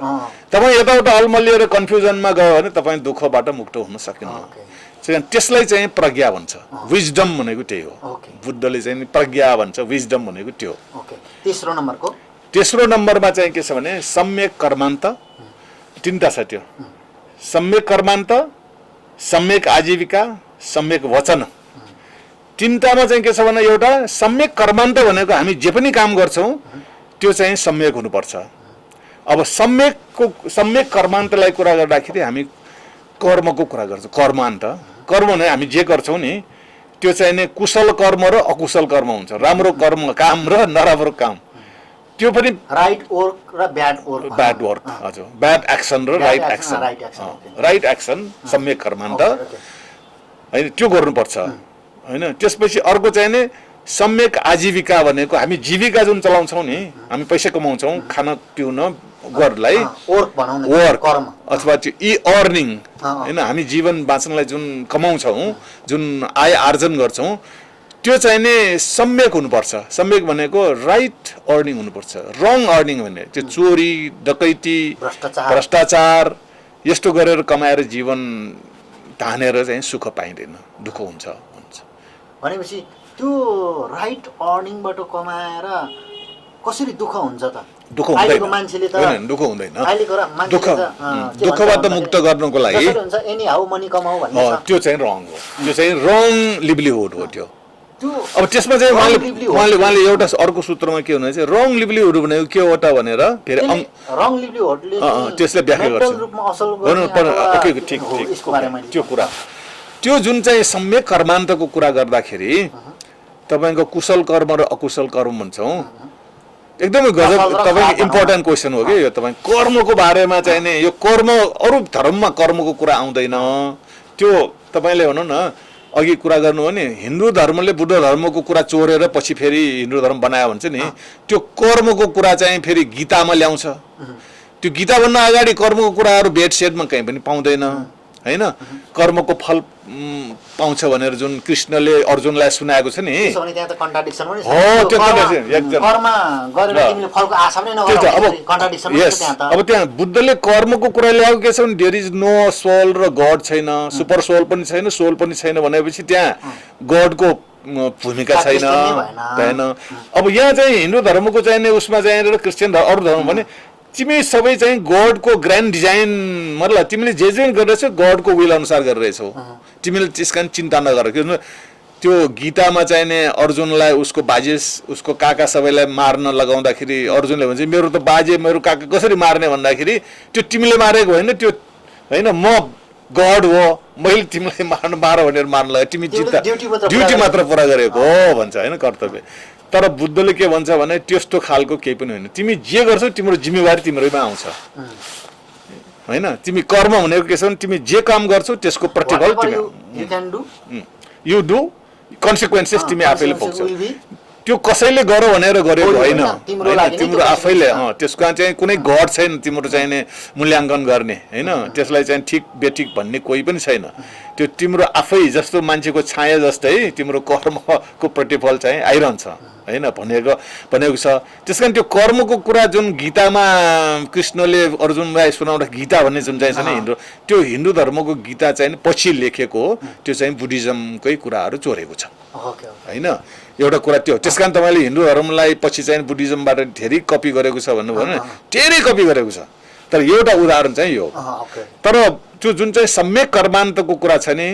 त्यो सभ्य कर्मान्त भनेको राम्रो कर्म र नराम्रो कर्म कुशल कर्म र अकुशल कर्म यो कसले गर्छ त भनेको भन्दा त्यसमा तीनटा माध्यमबाट गरिन्छ हामीले कुशल कर्म गरे पनि अकुशल कर्म गरे पनि तीनटा माध्यमबाट हामी गर्छौँ एउटा मनको लेभलमा गर्छौँ चित्त जस सोचाइ तपाईँको एकजना कसैको बारेमा तपाईँले नराम्रो सोच्ने बित्तिकै तपाईँको अकुशल कर्म गरिहाल्नु पर्छ तपाईँले केही गर्नु पर्दैन खालि ब्याड थिङ्किङ होइन थिङ्किङ उसको बारेमा चाहिँ तपाईँले राम्रो सोच्नुभयो भने त्यो गुड कर्म सुरु गर्नु राम्रो कर्म सुरु गर्नु त्यसपछि वचन त्यो मनको कुरा चाहिँ तपाईँले बोलेर उसलाई गाली गर्नुभयो उसलाई एकदम मर्का पर्ने कुरा गर्नुभयो भने चाहिँ बात गर्नुभयो तर उसलाई काम लाग्ने कुरा गर्नुभयो उसलाई चाहिँ त्यस्तो वचनबाट होइन स्पिच माइन्ड स्पिचबाट गर्ने कर्महरू त्यसपछि अर्को बडीले गर्ने जस्तो अब तरवार लिएर मान्छे मारिदिने त्यो अकुशल कर्म हो त्यो हातैले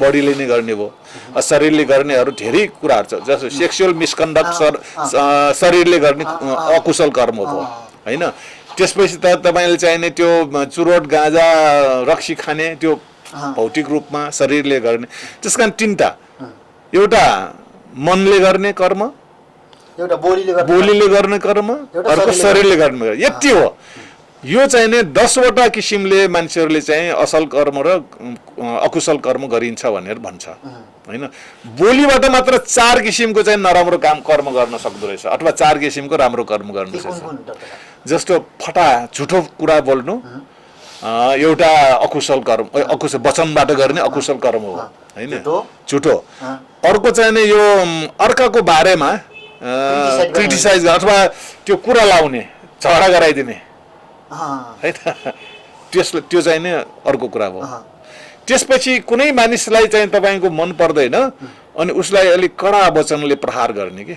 जस्तो अब सासू र बुहारीको झगडा हुन्छ नि होइन वचनबाट त्यो पनि अकुशल कर्म हो डोमिनेट गर्ने उसलाई चाहिँ एकदम आरोप लगाएर उसको चित्त दुखाइदिने होइन उसलाई चाहिँ बडो बाँच्नै गाह्रो आलोचना भनेको एकदम सफ्ट भयो अलिक नरम भयो तर त्यसलाई पिसुनो वाचा भन्छ कि मान्छेले सुन्नै नसक्ने गरिकन त्यस्तो वचन बोल्छ नि जस्तो एउटा गीत पनि छ नि मलाई बरु हातले मार कुट तर वचनले नमार भन्छ नि मलाई एउटा गीत छ नि बुहारीले चाहिँ सासूलाई भन्छ सासूले त बुहारीलाई चाहिनुहुन्न चाहिँ एकदमै त्यो कर्कस होइन बडा कडा वचनबाट घृणित शब्दहरू गरेर बडो मर्माहट त्यसले पनि चकुले छुराले छोपेको के अरे छुराले रोपेको घाउ भन्दा पनि दुख्ने खालको हुन्छ नि होइन त्यस्तो वचनलाई चाहिँ नि हामी पिसुनो वाचा अथवा त्यसलाई कडा वचन त्यो पनि अकुशल कर्म हो। अर्को चाहिँ सम्भव लाभ वाचा भनेको हामी जुन वचनबाट प्याक प्याक प्याक प्याक बोलेर गफ गरिरहन्छौँ नि काम न काजको त्यो बेकारको चाहिँ कुनै पनि फल नआउने खालको कुरा गर्छौँ त्यसै गफ गर्छ नि केही गरेर हा र हु गर्छ टाइम पास त्यो पनि कर्म हो। त्यो इनर्जी हामी खर्च गर्छौँ त्यसको पनि प्रतिपादन हुन्छ। त्यो खेर जाँदैन कि हामीले बोल्दाखेरि पनि इनर्जी हुन्छ म चित्तले सोच्दाखेरि पनि त्यो इनर्जी पास भइरहेको छ। जस्तो एउटा विचार विज्ञान भनेर एकजना खप्टर बाबाले लेख्नु भएको छ नि विचार पनि एउटा तपाईँले विचार मात्र गर्दाखेरि पनि त्यहाँ चाहिँ नि कर्म भइसकेको हुन्छ। बुद्धले चाहिँ भनेको त्यस्तो खालको चाहिँ नि राइट अथवा सम्यक कर्मान्त होइन। त्यसपछि अर्को चाहिँ नि के छ सम्यक वचन। अब वचन 4 किसिमको त कुरा आइसक्यो त्यसको उल्टो फेरि 4 किसिमको राम्रो वचन हुन्छ। जस्तो अब झुटो नबोल्ने साँचो मात्र कुरा गर्ने एउटा कुशल कर्म कुशल वचन कर्म हो। त्यसपछि चाहिँ नि अरूलाई चाहिँ नि बोल्दाखेरि मिठो भाषाले बोल्ने सुन्दर शब्द ताकि बडो नराम्रो टिटो कुरा पनि उसले सहज रूपमा शिक्षा लिन सक्ने ग्रहण गर्न सक्ने त्यस्तो भाषा बोल्नुपर्छ होइन। अर्को चाहिँ नि तपाईँको त्यो मान्छेको पछाडि चाहिने कुरा गरेर झगडा गराउने त्यो होइन कि त्यहाँ झगडा छ भने मिलाइदिने राम्रो कुरा गरेर मान्छेलाई चाहिँ समस्या पनि समस्या गर्ने बोलेरै मात्र पनि त्यस्तोलाई कुशल वचन कर्म हो। त्यसपछि अर्को चाहिँ नि यो सम्भव लाभा होइन कि त्यसलाई आर्य मौन भन्छ कि त्यो बेकारको चाहिँ कुराहरू गरेर समय पास गर्नुभन्दा बरु चुपचाप बसिरहनु नै कल्याण छ भन्छ कि त्यसलाई मौन बस्नु नै ठिक छ। अब यस्तो खालकोलाई चाहिँ नि वचन सम्यक वचन भनेको यहाँनिर आउँछ। अब सम्यक आजीविकाको कुरा थियो अघि बुद्धले के भन्नु भने ठिक छ मान्छेले काम गरेर खानुपर्छ कमाएर खानुपर्छ किसानले खेती किसानी गर्छन् र व्यापारले व्यापार गर्छन् होइन जागिरले सेवा गर्छन्।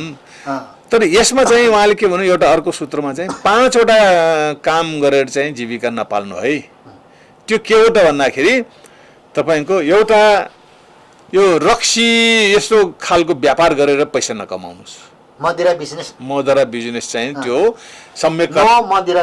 सम्यक आजीविका होइन त्यो चाहिँ नि मिथ्या आजीविका। अर्को चाहिँ नि तपाईँको हतियारहरू नबेच्नुहोस्। हतियार बेचेर प्रशस्त पैसा कमाउँछ नि नो वेपन बिजनेस होइन त्यो चाहिँ नि राइट लिभलिहुडको कुरा। अर्को चाहिँ तपाईँको मारेर मासु नबेच्नुहोस्।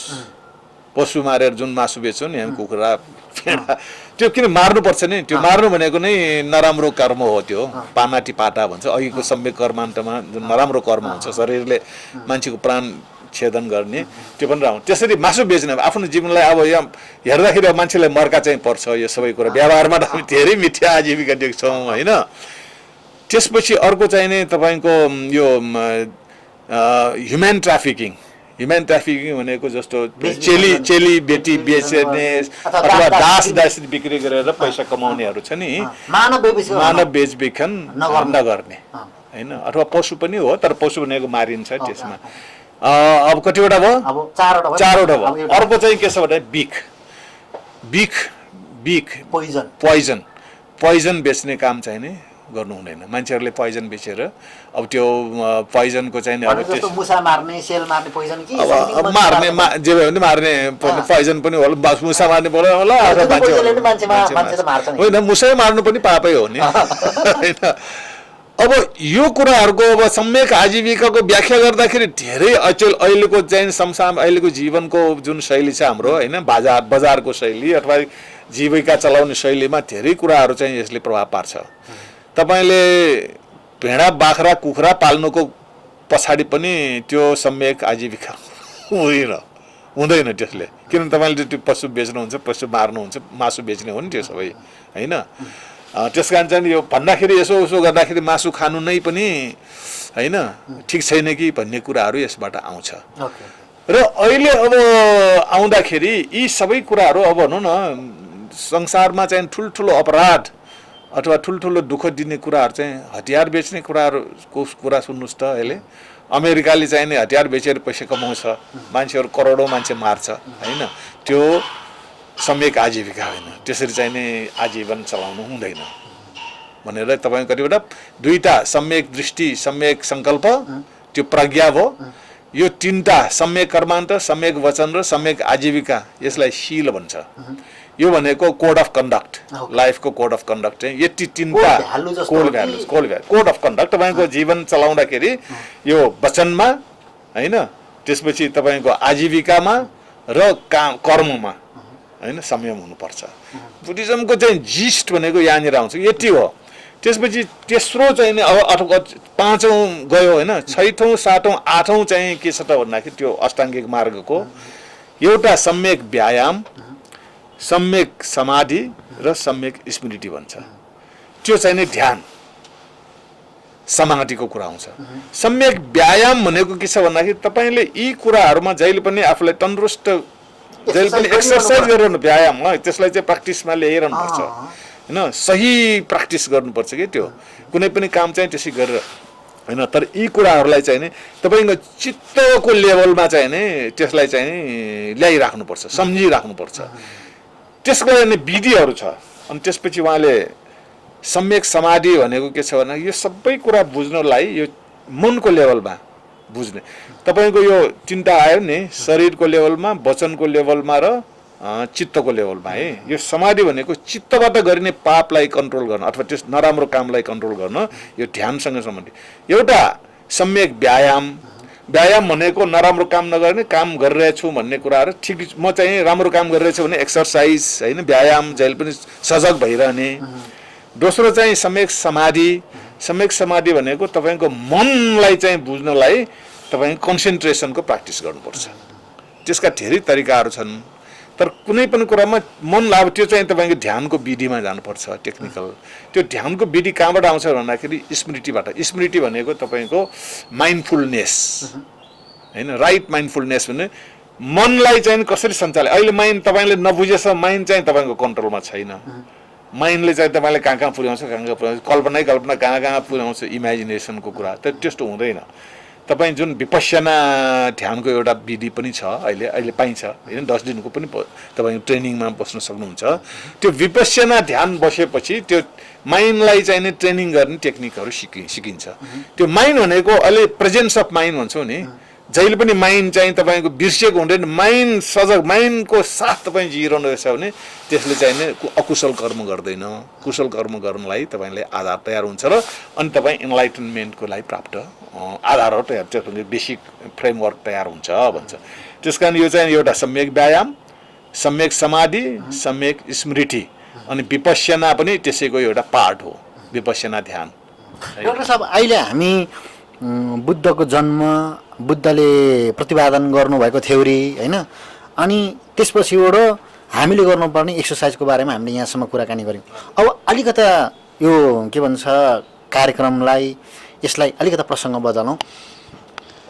बुद्धलाई चाहिँ हिन्दूका मानिसहरूले विष्णुको अवतार भनेर मान्छन्, कतिजनाले मान्छन्। अनि तपाईँले कतिवटा फोटो, बुद्धको फोटो दुरुपयोग गरेको पनि देख्नुभयो होला। अनि त्यो फोटो अस्ति भर्खर पनि सामाजिक सञ्जालमा त्यसको एकदमै टिप्पा टिप्पणी भइराखेको थियो। बुद्धको फोटोमा चाहिँ एकदमै विष्णु भगवानको चाहिँ बनाएर हात, चारवटा हात बनाएर बुद्धको त्यो बनाएर होइन, फालफुल चढाएर त्यो गरेको देखिँदो रहेछ होइन। बुद्ध साँच्चै हिन्दूहरूले भने जस्तै विष्णुको अवतार हो कि यो एउटा मिथ्यक हो, के हो यो चाहिँ? ओके, अब तपाईँको त्यो सुरुको जुन प्रश्न थियो नि तपाईँ, यो हिन्दू, यो वेद अथवा हिन्दू धर्मको, ब्राह्मणको र बुद्धिज्मको कुराहरू सुरुमा आउने त्यही त हो नि। किनभने त्यस बेला यो जुन वेद होइन अथवा ब्राह्मण धर्म, बाहुनवाद भनौँ, अहिले वादमा कन्भर्ट भयो, तर पहिले धर्मको उसमा थियो ब्राह्मण होइन, वेदको आधारमा ब्राह्मण थियो। तिनीहरू भनेको करिब करिब आजभन्दा 4500 वर्ष अगाडि चाहिँ नि तपाईँको आर्यनहरू पस्दाखेरि ल्याएको कुरा हो।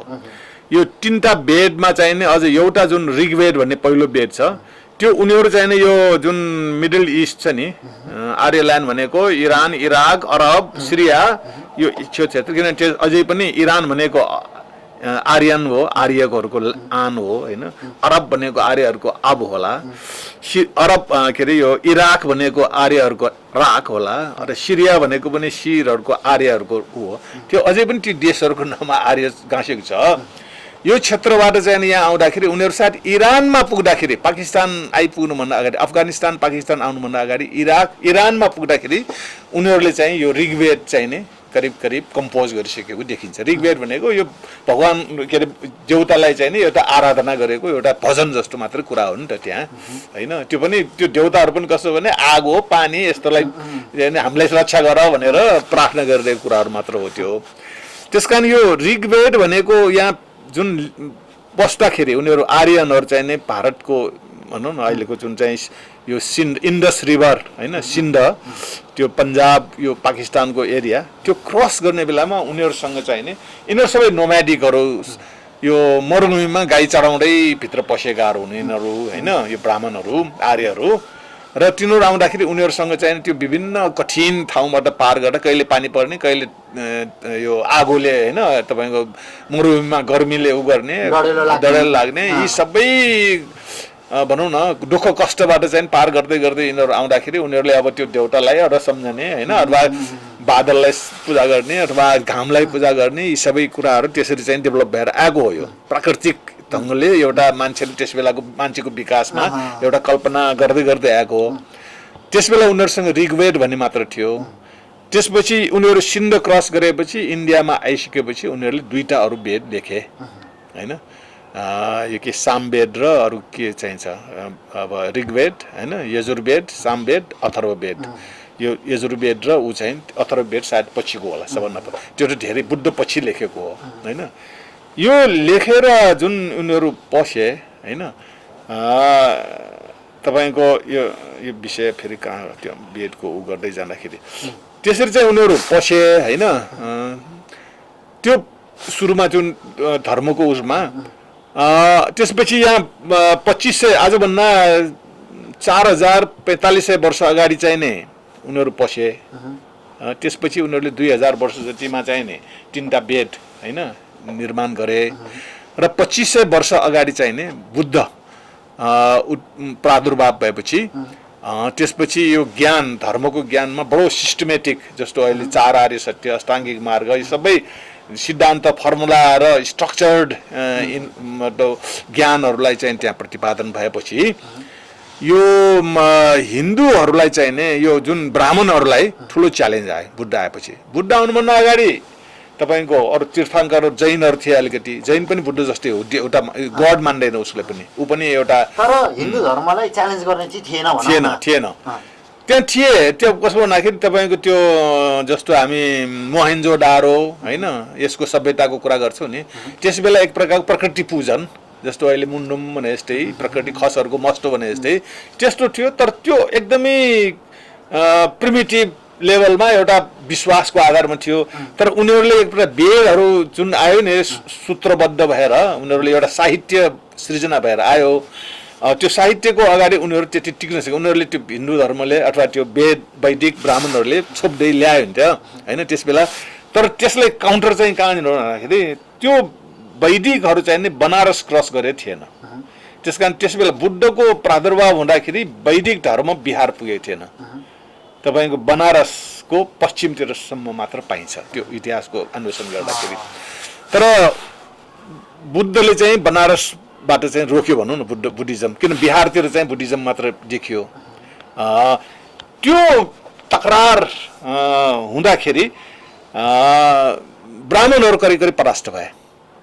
तपाईँको बुद्ध जन्मिएको 300 वर्ष साइकोलोजिकल रूपमा र रिलिजनको किन सबै ब्राह्मणहरू सबै भिक्षु भएर बुद्धिस्ट बने। त्यो इन्डिया चाहिँ बुद्धमय भयो, ब्राह्मणहरू चाहिँ एकदमै कुना काप्चा भागेर पुगे छैन। त्यसपछि उनीहरू जङ्गलमा बसेर ती केही ब्राह्मणहरूले अनि त्यो काउन्टर गर्नलाई जुन सिद्धान्तहरू लेखे वैदिकहरूले त्यो चाहिँ उपनिषद भएर निक्ल्यो। अब त्यो वेद उपनिषद र पुराणहरू अध्ययन गर्यो भने त्यहाँ चाहिँ नि जस्तो इन्डियाको विद्वान सर्वपल्ली राधाकृष्णन त्यो राष्ट्रपति पनि भए नि, उहाँले इन्डियन फिलोसफी भनेर लेख्नुभयो। त्योहरूको अध्ययन गर्दाखेरि के पाइन्छ त भन्दाखेरि यो वैदिक कालमा चाहिने कन्सेप्ट अफ गड, ईश्वरको कन्सेप्ट चाहिने क्लियर छैन। त्यहाँ चाहिँ बहुदेव, अब देवता पनि विभिन्न किसिमको, अग्नि पनि देव हो होइन, जल पनि प्लुरालिजम, त्यसलाई चाहिने पोलिथिजम भन्छ कि अङ्ग्रेजीमा, बहुदेव, 33 कोटी देवता। देवताहरू नै अब कुन चाहिँ देवता हो भने हरेक चिजको लागि एउटा देवता क्रिएट भयो, त्यो वेदमा चाहिँ त्यस्तो खालको पाउँछ। तर बुद्धले चाहिने नो गड र त्यसको काम छैन यस्तो खालको यो कन्फ्युजन होइन, मान्छेलाई कहीँ पनि पुर्याउँदैन यो वेदको पछि लाएर। उसको वेदको सबै अध्ययन पनि गरे उहाँले, त्यो अनुसारको ध्यान पनि तपस्या पनि सबै गरेर हेरे नि त, केही पनि भएन। त्यस कारण यो काम लाग्दैन भनेर उहाँले जुन बुद्धको जुन सिद्धान्तहरू प्रतिपादन गरे होइन, 4 आर्य सत्य, अष्टाङ्गिक मार्ग, अरू पनि थुप्रै छन् फिलोसफिकल डिस्कोर्सेसहरू होइन, प्रतिसम्मुपाद, अनित्य दुःख अनात्मा, यी सबै कुराहरू कर्मको सिद्धान्त। त्यो आएपछि चाहिँ नै ब्राह्मण एकदमै कमजोर भयो। अब अशोक मौर्य, चन्द्रगुप्त मौर्य, बिन्दुसार, अशोकको कालमा भारत चाहिँ अशोकको एउटा भारतको जुन ठुलो राज्य बनाए नि, साम्राज्य बनाए नि मौर्य, त्यो कालमा चाहिँ अशोकले चाहिँ नि अरू धर्मलाई करिब करिब मिनिमाइज नै भयो त्यस बेला। किनभने अशोकले त्यो 84,000 स्तूप र विहारहरू बनाए इन्डियामा, अफगानिस्तानसम्म र यता झन्डै बङ्गालको सबै उसमासम्म चाहिँ नि। त्यो बनाउँदाखेरि त्यही सिलसिलामा केही स्ट्रक्चरहरू नेपालमा पनि भए अशोकको कालमा, जस्तो लुम्बिनीको स्तम्भ होइन, त्यस्तै अब तपाईँ कपिलवस्तुमा अर्को 2टा स्तम्भहरू छन्। त्यसबेला अशोकले चाहिने बुद्ध धर्मको एउटा राज्यबाट यस्तो खालको यो बुद्धिज्मको थ्योरीलाई इस्टाब्लिस गरे कि ब्राह्मणवाद करिब करिब सक्यो, निमित्यान नै भयो। त्यसपछि ब्राह्मणहरूले अनि रियाक्टिभ भएर उनीहरू चाहिँ जङ्गल पसे। अनि त्यो ऋषिमुनिको कुरा आउँछ नि, वैदिक वेदको कुराहरू चाहिँ नि जनतामै बसेर उनीहरूले त्यो होम यज्ञ गर्ने, ब्राह्मणहरूको सृजना भयो, त्यो आगो बाल्ने र पूजा गर्ने। तर उपनिषद कालमा चाहिँ नि ऋषिहरू चाहिँ नि जङ्गल पछि 100 जना जति ऋषिहरूको अहिलेको 100 वटा जति उपनिषद पाइन्छ, 109 वटा। त्यो चाहिँ के रहेछ त भन्दाखेरि त्यो बुद्धिज्मको जुन सिद्धान्तको काउन्टर दिनलाई उनीहरूले अब दार्शनिक चिन्तन गरे। त्यो चिन्तनमा के गरे भन्दाखेरि गडको क्रिएसन भयो। त्यसपछि तपाईँको गडको क्रिएसन चाहिँ एउटा क्रिस्चियन आएपछि क्राइस्टले 2000 वर्ष अगाडि होइन गडको कुरा ल्याए, सबै गडले गर्ने हो। त्योभन्दा अगाडि ज्युजहरूको थियो। अब जो क्रिस्चियनहरूको पनि स्टडी गर्दाखेरि ज्युज, क्रिस्चियन र मुस्लिम यो तिनटै एउटै गड हो तिनीहरूको होइन। मोजेस चाहिँ नि गड आफै चाहिँ त्यहाँ आएर साइनाई माउन्टेनमा होइन उ गरे, ज्युजहरूको त्यो लेखिन्छ प्रोफेट आफै आए। तर क्राइस्टको टाइममा उसले आफ्नो छोरालाई पठाए। मोहम्मदको टाइममा फेरि उसले छोरा पनि पठाएन, एकजना एजेन्ट पठाए, आफ्नो प्रतिनिधि पठाए, दूत पठाए। त्यस कारण त्यहाँ गडको पनि प्रेजेन्सको चाहिने क्वालिटिजहरू कम हुँदै डिग्रेड हुँदै गएको देखिन्छ। ज्युज, क्रिस्चियन र अनि त्यो गडको कन्सेप्टको कुरा ल्याएको। यो वैदिक ब्राह्मणहरूकोमा चाहिँ के छ भन्दाखेरि पहिले गड चाहिँ कन्फ्युज खालको, बहुदेव, पोलिथिजम, 33 कोटी देवताको कुरा आउँछ वेदमा होइन। तर उनीहरूले चाहिँ होइन एउटा देवता, हामी गडलाई एउटा कन्सेप्ट, एउटा गड त बनाउनु पर्यो भने उनीहरूले गड क्रिएसन गरे। यो उपनिषदले चाहिँ बनाएको चाहिँ एउटा विष्णुको चाहिँ नि जुन क्रिएसन भयो, नारायण विष्णु, त्यो एउटा गड उही हो। अनि त्यसपछि उनीहरूले के गरे भने अरू पनि त थुप्रै अब इन्फ्लुएन्सियल पर्सन्सहरू छ भनेर त्यो उपनिषदहरू लेख्दै आएर तपाईँको झन्डै बुद्ध पछि चाहिने होइन हजार वर्ष जति पछिसम्म आएर उनीहरूले के गरे भने विष्णुलाई इस्टाब्लिस गरे, बुद्ध पनि विष्णु हो भनेर। अनि त्यसपछि होइन, अनि त्यसपछि के गरे त्यो गड फेरि जस्तो ज्युज, क्रिस्चियन र इस्लामहरूको क्लियर कट छ कि नो कन्फ्युजन, एउटा गड छ त्यही गड हो होइन, मोनिथिजम। त्यसपछि यो उपनिषदले पनि के गरे भने मोनोथिजम चाहिँ नै क्रिएट गरेको। त्यसमा विष्णुको एउटा अवतार। त्यसपछि उसले इन्फ्लुएन्सियल मान्छेहरू छन् या राम, कृष्ण, परशुरामको हो, यिनीहरूले कसरी फिट गरेन होइन, त्यो त मेनिफेस्टेसन हो, यो अवतार हो, विष्णुकै हो। बुद्ध पनि विष्णुकै एउटा हो। त्यसरी चलाखी, एउटा छल, एउटा एकदमै ढोङ्गी होइन, ढाँट छल हो नि त्यो त। त्यस्तो खालको उनीहरूले गर्दाखेरि तपाईँको बुद्धलाई चाहिँ पछि विष्णुको अवतार भनेर त्यस्तो पनि गर्यो। त्यसो बुद्धको त्यसपछि के हो भन्दाखेरि तपाईँको बुद्ध चाहिँ विष्णु भगवानको अवतार हो कि होइन भन्दाखेरि चाहिँ के भन्न सकिन्छ? होइन, तपाईँले सुरुमा बुद्धिज्म भने के हो भने बुद्ध आफैले त्यो तपाईँको धर्मचक्र प्रवर्तन सूत्र, अनात्म लक्षण सूत्र। डाक्टर साहब मेरो क्वेसन चाहिँ के हो भन्दाखेरि नि ब्राह्मणहरूलाई त्यस्तो के आइलागेको थियो र बुद्धलाई चाहिँ विष्णु भगवानको अवतार मेनिफेस्टो बनाउनु परेको थियो? त्यो बुद्धिज्मसँग धर्म सङ्कटमा परेर धर्म सङ्कट परेर धर्म सङ्कट पर्यो, त्यसपछि उनीहरूले के खिच्नु पर्यो। त्यस कारण उनीहरूले के विभिन्न होइन, कहिले चाहिँ बुद्धलाई लात पनि हाने, कहिले बुद्धलाई अवतार पनि बनाए, विष्णु नै हो भनेर, ताकि जसरी भए पनि बुद्धिज्म। अब बुद्धिज्म कसरी लोप भयो तपाईँले एउटा प्रश्न सुरुमै, अब बुद्धिज्म लोप भएको कुरा यहाँनिर आउँछ। एउटा यो ब्राह्मणहरूले चाहिँ नि वेद काम नलाग्ने भएपछि उनीहरूले उपनिषद क्रिएट गरे, उपनिषद लेखे, उपनिषदमा चाहिँ गडहरू स्ट्रक्चर, गडलाई चाहिँ नि सेपिङ गर्दै ल्यायो। त्यो गड भनेको विष्णुको उसमा आयो, अरू पनि होला, अरू पनि गडहरू ब्रह्मा महेश्वरको पनि कथाहरू जोड्ला, तर मेनले उसले इस्टाब्लिस गर्न खोजेको विष्णु। जस्तो कृष्णले चाहिँ आफ्नो रूप देखाउँछ नि, एउटा के ठुलो रूप विश्व नै म हो भनेर होइन, उसले मुख बाएर त्यो अर्जुनलाई या मेरो भित्र सबै ब्रह्माण्ड सबै छ भनेर देखाउँछ नि, त्यस्तो खालको एउटा कल्पना चाहिँ नि उनीहरूले सृजना गरे। त्यसमा चाहिँ यी सबै कुराहरूलाई कसरी फिट गर्ने, बुद्धलाई चाहिँ उनीहरूले अब रामलाई हिन्दू बनाए होइन, विष्णुको अवतार बनाए। राम भने पनि एउटा चाहिँ नि मिथिकल एउटा कथा हो कि, बुद्धिज्ममा पनि पाइन्छ त्यो रामको कथा, कृष्णको कथा पनि बुद्धिज्म। तर बुद्धले चाहिँ कृष्णको कथा र रामको कथा चाहिँ एउटा कुरा बुझाउनलाई उदाहरणको रूपमा चाहिँ नि जातक कथामा त्यसको कथा बनेको छ, कथाको रूपमा लिएको छ होइन। पहिलेको यस्तो थियो भनेर इतिहास चाहिँ भए पनि त्यो एउटा एक्जाम्पलको रूपमा मात्र लिएको।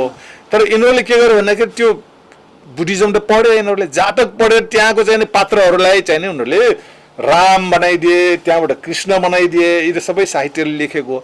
त्यो तिनीहरूको चाहिँ मेन्सन, तिनीहरूको बारेमा सानो सानो कथा चाहिँ नि जातक कथामा पाइन्छ, बुद्धिस्ट लिटरेचरमा पाइन्छ। त्यो सुरु तिनीहरूले त्यो रामायण लेख्नुभन्दा अगाडि, महाभारत लेख्नुभन्दा अगाडि त्यो चाहिँ बुद्धिज्मको एउटा 500 वटा कथाहरूमा दुई तीनवटा कथाहरू हो। त्यो भनेपछि त्यो के भन्छ बुद्धिज्म होइन तपाईँको त्यो कुरा ल्याउन लागेको मैले। त्यसरी चाहिँ नि बुद्धिज्मका कुराहरूलाई उनीहरूले के गरे त भन्दाखेरि टिप्दै उनीहरूले त्यसलाई त्यहाँ चाहिँ नि गडको क्रिएसनमा अथवा हिन्दू मतलब वैदिक उनीहरूको उपनिषदको फ्रेमवर्कभित्र फिट गर्दै ल्याए, चोर्दै ल्याए बुद्धिज्मको कुराहरू ल्याएर उनीहरूले अब लिटरेचर बनाए। ब्ल्याकमेलिङ जस्तो गरेछन्। यस इमोसनल ब्ल्याकमेलिङ जस्तो, ताकि बुद्धिस्टहरूलाई पनि एक प्रकारको। तर त्योभन्दा पनि अगाडि के गर्दाखेरि अलिकति भयङ्कर उनै भएको छ, यो जुन राम जन्मभूमिको कुरा पनि आइरहेछ नि, त्यो कथासँग बुद्धिज्म कसरी चाहिँ नि लोप भए अथवा त्यसलाई नष्ट भयो भन्ने कुराको कथा हुन्छ। अब तपाईँको अघि अशोकको कुरा ल्याए नि, त्यो भनेको तपाईँको आजभन्दा 2200 वर्ष अगाडि, क्राइस्टभन्दा 200 वर्ष अगाडिको घटना हो होइन, बुद्धभन्दा 300 वर्ष पछिको।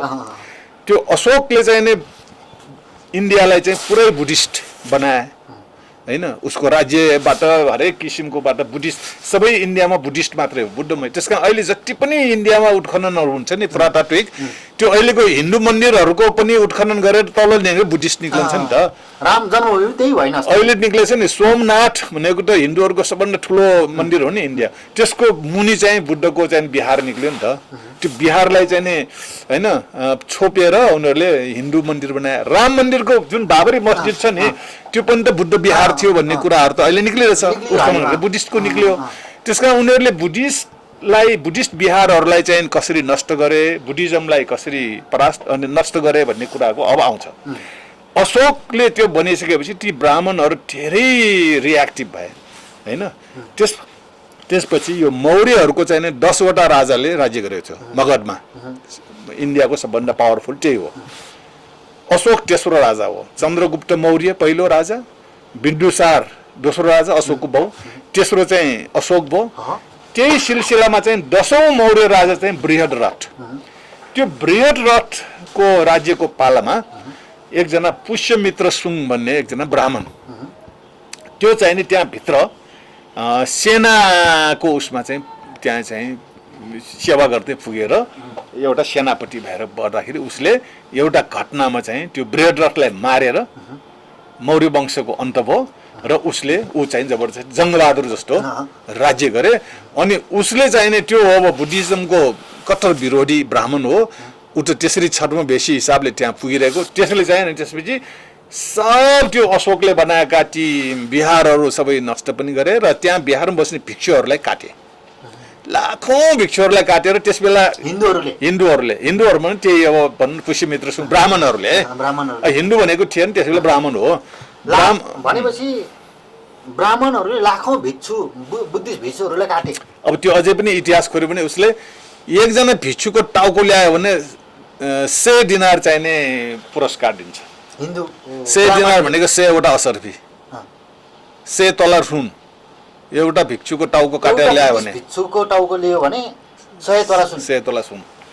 त्यसरी चाहिने सबै भिक्षुहरूलाई मारे किन राज्य उसको उसमा थियो।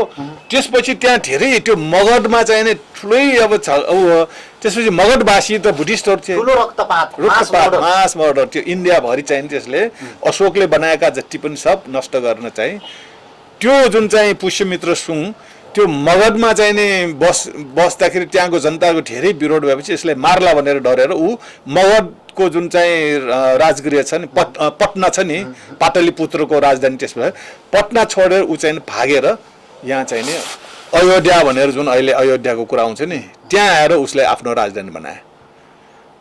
त्यो ठाउँ भनेको के हो त बुद्धिस्टहरूको साकेत भन्ने ठाउँ हो। अहिले त्यो इन्डियामा जुन अयोध्याको विवाद आइरहेछ नि बुद्धिस्टहरूले क्लेम गरे एउटा हाम्रो अयोध्या भनेको यो पहिलेको हाम्रो साकेत हो हैन। त्यसको बारेमा धेरै छ। फेरि त्यो साकेत कसरी भयो त्यहाँ के घटना भयो त्यो बुद्धिस्टहरूको कसरी हो भन्ने कुरा अर्को च्याप्टर अर्को विषय नै छ। भनेपछि विशाल भारतलाई विशाल बुद्धिस्ट भारतलाई चाहिँ हिन्दू ब्राह्मणहरूले पूर्ण रूपमा नष्ट गरिदिए। एक प्रकारको हिन्दूहरूले नै नष्ट गरेको हो। एउटा कारण त्यो हो हिन्दूहरूले यो ब्राह्मणहरूले चाहिँ नि त्यसका नष्ट गर्न कारण बुद्धिज्म। अब त्यसपछि उनीहरूले के गर्छ बुद्धिज्मलाई अनि विभिन्न तरिकाबाट चाहिँ नि बुद्धलाई अनि यो अवतारको कुराहरू पनि ल्याए।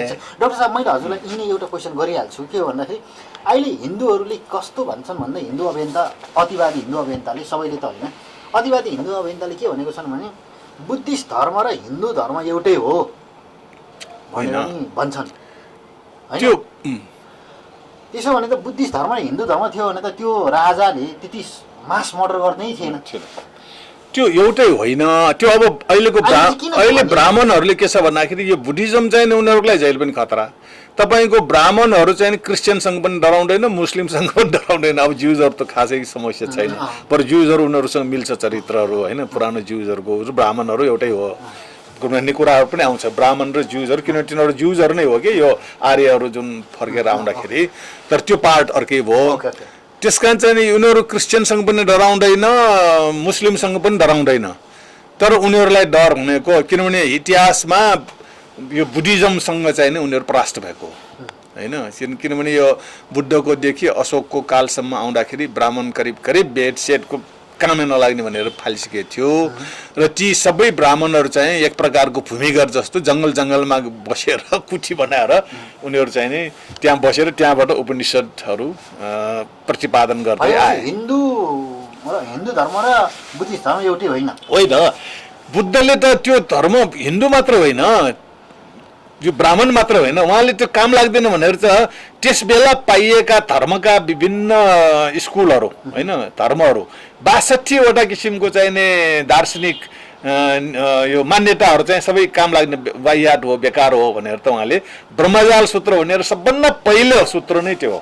त्यस कारण त्यसमा हिन्दू धर्म मतलब बुद्धले मान्ने कुरा त त्यसबाट काम नलागेर उसले त पहिले त हिन्दूबाटै मैले मुक्ति पाउँछु कि भनेर त प्र्याक्टिस 6 वर्षसम्म त प्र्याक्टिस गरेको हो दरबार छोडेर। 6 वर्षमा पनि उनले चाहिने सारा भारतको चाहिने त्यस बेलाका आश्रमहरू सबै धाएर चाहिँ सबै खोज तलास गर्दाखेरि यो काम लाग्दैन भन्ने कुरा निर्गोल गरिसकेपछि ऊ आफैले चाहिँ अनि बुद्धत्व एउटा प्रतिपादन गरेको बुद्धिज्म। ओके डाक्टर साहब अर्को अब हामी नेपालमा प्रवेश गरौँ होइन। हजुर नेपालमा बुद्धिस्ट धर्म जुन बेला फैलियो त्यति बेलाकै समयमा फैलिएको थियो कि होइन पछिल्लो समयमा फैलेर यो धर्म चाहिँ पछि लोप भयो। ओके अब तपाईँको अब नेपालको कन्सेप्टमा नेपालको कुराहरूमा चाहिँ नेपालको अहिलेको नेपाल होइन त्यस बेलाको नेपाल त अब टुक्रा कहाँ थियो तर अहिलेको नेपालभित्रको कुरा गरौँ। एउटा चाहिँ नि सबभन्दा पहिले के छ भन्दाखेरि भगवान् बुद्ध आफै चाहिँ कपिलवस्तुको छोरा हो। त्यस कारण चाहिँ बुद्ध भइसकेपछि दोस्रो वर्षमै कपिलवस्तु उहाँ आउनुभयो आफ्नो बुवालाई भेट्न र त्यहाँ कपिलवस्तुमा चाहिँ नि आफ्नो जनताहरूसँग भेटघाट गर्न। त्यस बेला नै उहाँले चाहिँ त्यहाँका चाहिँ नि युवाहरू 500 जना चाहिँ नि युवक साक्यका चाहिँ नि युवाहरूलाई चाहिँ उहाँले भिक्षु बनाएर लानुभयो। त्यसकारण त्यो भनेको मतलब नि कपिलवस्तुमा त उहाँको दोस्रो वर्षमै कपिलवस्तुमा बुद्धिज्म फैलियो नि त हैन। त्यसकारण त्यस बेला बुद्ध आएर चाहिँ नि कपिलवस्तुमा पहिलोचोटि आउँदाखेरि बसेको ठाउँ अहिले कुडान भन्छ, त्यो निग्रोडा राम भन्छ। त्यहाँ उहाँ दरबारमा बस्न जानु भएन, टेलरकोट दरबारमा बस्न जानु भएन। उहाँ आएर चाहिँ नि एकजना निग्रोड साक्यको चाहिँ नि एउटा बगैँचा छ त्यो हैन। त्यो भनेको यो बर रुखको बगैँचा हो। त्यो निग्रोड भनेको त्यो बर पिपल होइन कि बर रुख धेरै भएको त्यो बगैँचा एकजना निग्रोड साक्य भन्ने एकजना को बगैँचा थियो। त्यो बगैँचामा उहाँले आफ्नो बस्नुभयो। अहिले चाहिँ त्यसको अवशेषहरू त्यो कुदान भन्छ अहिले, त्यो निग्रोडा राम हो, त्यहाँ बस्नुभयो। र उहाँले चाहिँ के छ भन्दाखेरि धर्ममा चाहिँ धेरै ब्राह्मणहरू ठुल्ठुलो ब्राह्मण मठाधीशहरू भिक्षु भएर आएर सारीपुत्र मोडकल्याण जस्तो चाहिँ नि भिक्षुहरू पनि बने, ठुल्ठुलो महारथीहरू। तर भगवान बुद्धले बनाउनु खोजेको उहाँ त एउटा राजकुमार हो कि, राजनीति जानेको होइन, राज्य चलाउन जानेको मान्छे हो। किनभने त्यस बेला कपिलवस्तुको राज्य भनेको अलिकति उन्नत खालकै गणतन्त्रात्मक राज्य थियो। त्यसकारण उहाँलाई त्यो पोलिटिक्स थाहा छ कि अरू धर्ममा चाहिँ धर्मको मात्र हुन्छ त्यो सङ्गठनको राज्य, तर बुद्धिज्ममा चाहिँ राज्य चलाउने विधि समेत छ कि यसमा स्पष्ट रूपमा। त्यसमा उहाँले सङ्घ निर्माण, बुद्ध धर्म सङ्घ भन्ने किसिमको आउँछ कि, धेरै सिस्टमेटिक छ बुद्धिज्म होइन। बुद्धको बुद्ध भयो, त्यसपछि धर्म भयो, अनि सङ्घ भनेको अर्गनाइजेसन। अरू धर्ममा त्यस्तो अर्गनाइजेसनको चाहिँ स्पष्ट आउँदैन, त्यही बुद्धिज्मकै सिकेर गरेको होला अरूपछि। तर सङ्घ निर्माण गर्दाखेरि अब ब्राह्मणहरू विद्वानहरू मात्र आए, तर विद्वानहरूले त सङ्गठन बन्दैन होइन। उनीहरू प्र्याक्टिस गरे, अरहट भए अथवा विद्वान चाहिँ भए। त्यसकारण उहाँले के गर्नु भने कहाँबाट पाउने यो सङ्गठन गर्न सक्ने, एउटा राज्य चलाउन सक्ने त्यस्तो नलेज भएको मान्छे पनि चाहियो। त्यसकारण उहाँ चाहिँ कपिलवस्तु फर्केर आएर आफ्ना दाजुभाइहरू सबैलाई 500 जना युवाहरूलाई चाहिँ नि युवकहरूलाई चाहिँ नि भिक्षु बनाएर लए। किनभने उहाँले सङ्घ निर्माण गर्नु खोजेको थियो, सङ्घ निर्माण भए। त्यस बेला चाहिँ आनन्द भन्ने उहाँको भाइ, त्यो एक प्रकारको हाम्रो प्राइम मिनिस्टर जस्तो सङ्घमा त्यसले काम गरे होइन। उहाँ चाहिँ त्यो बुद्धको चाहिँ नि पिए जस्तो पनि हो, तर उसले सङ्गठनहरू निर्माण गरे। त्यो सङ्घ निर्माणमा कुशलता, राज्य चलाउन सक्ने कुशलता चाहिन्छ कि त्यो सङ्घ कसरी किनभने त्यहाँ त लाखौँ मान्छेहरूलाई कसरी अर्गनाइज गर्ने होइन। त्यस कारण त्यो चाहिँ कपिलवस्तुका चाहिँ नि साक्य युवाहरूलाई चाहिँ उहाँले पर्पसले, हिजो मात्र बिहा भएको थियो त्यस्तो भाइलाई पनि लग्यो उसले। एउटा उसको भाइ छ नन्द भन्ने, उसको हिजो मात्र बिहा भएको थियो कि, त्यो बिचरा चाहिँ नि कस्तो राम्रो उसको श्रीमती एकदम त्यसलाई छोडाएर उसलाई भिक्षु बनाएर लए। यस्तो यस्तो एकदम बुद्ध एकदमै कठोर मान्छे पनि हो साक्यहरूको लागि चाहिँ। त्यो माया दया चाहिँ लाओ अब यहाँ धर्म चाहिँ फैलाउनु छ, तिमी युवा साक्यहरू चाहियो भनेर युवकहरूलाई तानेर ल्यायो। ती युवकहरू भिक्षु भएपछि त्यसका श्रीमतीहरू 500 जना श्रीमतीहरू पनि दरबार सरबार छोडेर उनीहरू पनि भिक्षु नै बनेको छ। त्यो घटनाहरू पनि छ त्यो कथामा होइन। त्यसकारण उहाँले कपिलवस्तुमा चाहिँ बुद्धिज्म चाहिँ नि सुरुमा उहाँले त्यसलाई चाहिँ इस्टाब्लिस गर्न आएको कुरा त आइहाल्यो, दोस्रो वर्षमै आयो होइन। अब इन्डियामा भएको कुराहरू छोडेर नेपालमा त्यसपछि चाहिँ के छ भन्दाखेरि तपाईँको पहिले पनि सायद मैले भनिसकेँ होला, कपिलवस्तुमा कोशलको राजाले हमला गर्यो त्यो बुद्धको अलिकति पछि कालमा होइन। बुद्ध करिब करिब 65 वर्ष जतिको 65-70 वर्ष भइसकेको थियो होला। त्यस बेला घटना एउटा के हो भन्दाखेरि उसलाई चाहिँ त्यो साक्यको चाहिँ बुद्धको चाहिँ महिमा एकदमै इन्डियामा त्यसको उठा पाएर उसको परिवारसँग नाता घस्न खोज्यो कोशलको राजा प्रसेनजितले। कोशल भनेको मगध र कोशल दुईटा ठुलो राजतन्त्र, त्यो कोशल पावरफुल, उसको चाहिँ नि अहिलेको इन्डिया र नेपाल भन्ने जस्तो, कपिलवस्तु नेपाल जस्तो, कोशल चाहिँ इन्डिया अहिलेको इन्डिया जस्तो कि त्यस्तो पावरफुल उसमा उसले चाहिँ नि बुद्धको परिवारको एकजना छोरी बिहा गरेर उसलाई रानी बनाउने र उसबाट जन्मेको छोरालाई चाहिँ भोलि राजा बनाउने भन्ने त्यस्तो खालको इच्छा भयो उसलाई। बुद्धप्रतिको उसको श्रद्धा भनौँ न आदर, तर त्यो आदर चाहिँ कहाँनिर उसले एक्सप्रेस गर्यो भन्दाखेरि उसको बुद्धको परिवारसँग उसले वैवाहिक नाता गाड्न खोज्यो। तर यहाँ साक्यहरूले चाहिँ के गर्छ भन्दाखेरि त्यस बेला अब कोही पनि मानेन, कोही कसैको छोरी जान मानेन, किनभने त्यहाँ खतरा थियो नि त। उसको त सयौँ श्रीमतीहरू हुन्छन् होइन। त्यस बेला त्यहाँ चाहिँ नि एकजना गएर त्यो के हुने, त्यस कारण चाहिँ महानाम भन्ने एकजना मन्त्री थियो त्यस बेला साक्य, उसको छोरी। तर ऊ चाहिँ नि कसो भन्दाखेरि उसको दासीबाट प्राप्त छोरी। दासी भनेको कस्तो भन्दाखेरि वैवाहिक श्रीमती होइन कि भनौँ न रखौटी हुन त अब साकेकै छोरी भयो तर त्यो यो भनौँ न राजकीय मान्यता नपाएको हो उसको छोरी राम्री थियो कि वासव खटिया भन्ने त्यसलाई चाहिँ उसको छोरी त छोरी नै हो त्यो चाहिँ बिहा गरेर पठाइदिएपछि अनि त्यो चाहिँ नि प्रसेनजितको रानी भए उसबाट एकजना छोरा जन्मे बिरुडप भन्नेको मान्छे छोरा एकदम जन्डु र अलिकति मुल्या टाइपको नै थियो त्यो पनि राजाको उसमा राजा हुने खालकै निक्लियो ऊ चाहिँ नि माउली आयो माउलीमा मामाका छोराहरूसँग मिल्छ भने तर उसलाई चाहिँ सबैले भेटेन राम्रोसित आदर सत्कार गरेन किन उल्टा दासीको छोरी हो अथवा डिनाइ गरे अथवा दासीको इन्कार त्यसकारण उसलाई चाहिँ रिस उठेर मलाई चाहिँ नि मेरो आमा त दासीको छोरी रहेछ म त्यसको छोरा रहेछ यी साक्यहरूले मलाई भेदभाव गरे होइन यिनीहरूलाई चाहिँ म सखा पार्छु भनेर चाहिँ नि नरसंहार त्यसले ऊ राजा भएपछि अट्याक गर्यो अट्याक गर्दाखेरि साक्यहरू मरे धेरै त्यहाँ अहिले पनि एउटा सगरवा भन्ने पोखरी छ त्यहाँ चाहिँ 10,000 साक्य सैनिक मारेको चाहिँ नि रगत चाहिँ नि पोखरी बन्यो भनेर अहिले पनि त्यहाँ कपिलवस्तुमा हेर्न जाने एउटा हेर्ने ठाउँ त्यो पनि हो लम्बु सागर भन्छ साक्यहरूको चाहिँ रगतले चाहिँ नि पोखरी बनेको त्यस्तो ऐतिहासिक घटना घटेको छ त्यस बेला चाहिँ नि साक्यहरू तितर भित्र भागाभाग भयो कोही अफगानिस्तानसँग पुगे अफगानिस्तानको बामियानको त्यो तालिबानले मूर्ति तोड्यो नि अस्ति त्यो मूर्तिहरू सबै कपिलवस्तुबाट भाएर गएका साक्यहरूले बनाएको मूर्ति हो कोही चाहिँ बर्माको छेउसम्म पनि भाएर गएका पुगे कोही चाहिँ मगर पुगे कोही श्रीलङ्काको चाहिँ नि सिङ्गली त्यो चाहिँ नि तपाईँको ह्वेनसाङको वर्णन र श्रीलङ्काको दीपवंश महावंश भन्ने किताबमा त्यो लेखेको छ काठमाडौँ उपत्यकामा आयो मैले चाहिँ भन्नु खोजेको नेपालको कन्टेक्स्ट ल्याउँदाखेरि केही चाहिँ एक हुल चाहिँ काठमाडौँभित्र पसे जुन कि अब हामी चाहिँ हाम्रो पुर्खा भनौँ न त्यो पसे त्यस बेला चाहिँ यहाँ किराँती राज्य थियो काठमाडौँ उपत्यका किराँतको चाहिँ नि एकजना जिटिए दस्ते भन्ने राजाको पालामा अन्तिम होइन जिटिए दस्ते किस्टुङको जे पनि अशोकको कालमा पनि यहाँ चाहिँ नि किराँती राजा नै थिए त्यसको 200 वर्षपछि पनि किराँती राजै थिए 300 वर्षपछि पनि त्यस बेला जिटिए दस्ती हो जस्तो लाग्छ स्टुङको या जिटिए दस्ती त चेक गरौँ त्यो चाहिँ इतिहासमै छ त्यो वंशावलीहरूमा लेखेको छ गोपाल वंशावलीमा पनि छ उसको पालामा हामी यहाँ आयौँ हाम्रो पुर्खा कपिलवस्तु भएर होइन त्यसपछि यहाँ फेरि अनि बुद्धिज्मको चाहिँ हामीले सुरुवात गऱ्यौँ यहाँ काठमाडौँमा अहिले पनि तपाईँको काठमाडौँ ललितपुर भक्तपुरको भित्री जुन सहर छ त्यहाँ जति पनि पाउनुहुन्छ बिहार पाउनुहुन्छ 500वटा बिहार अहिले पनि छ हाम्रो हामी त्यसको सदस्य हौँ डाक्टर साहब होइन त्यस कारण चाहिँ यहाँ नेपालमा पनि तपाईँको बुद्धिज्म चाहिँ नि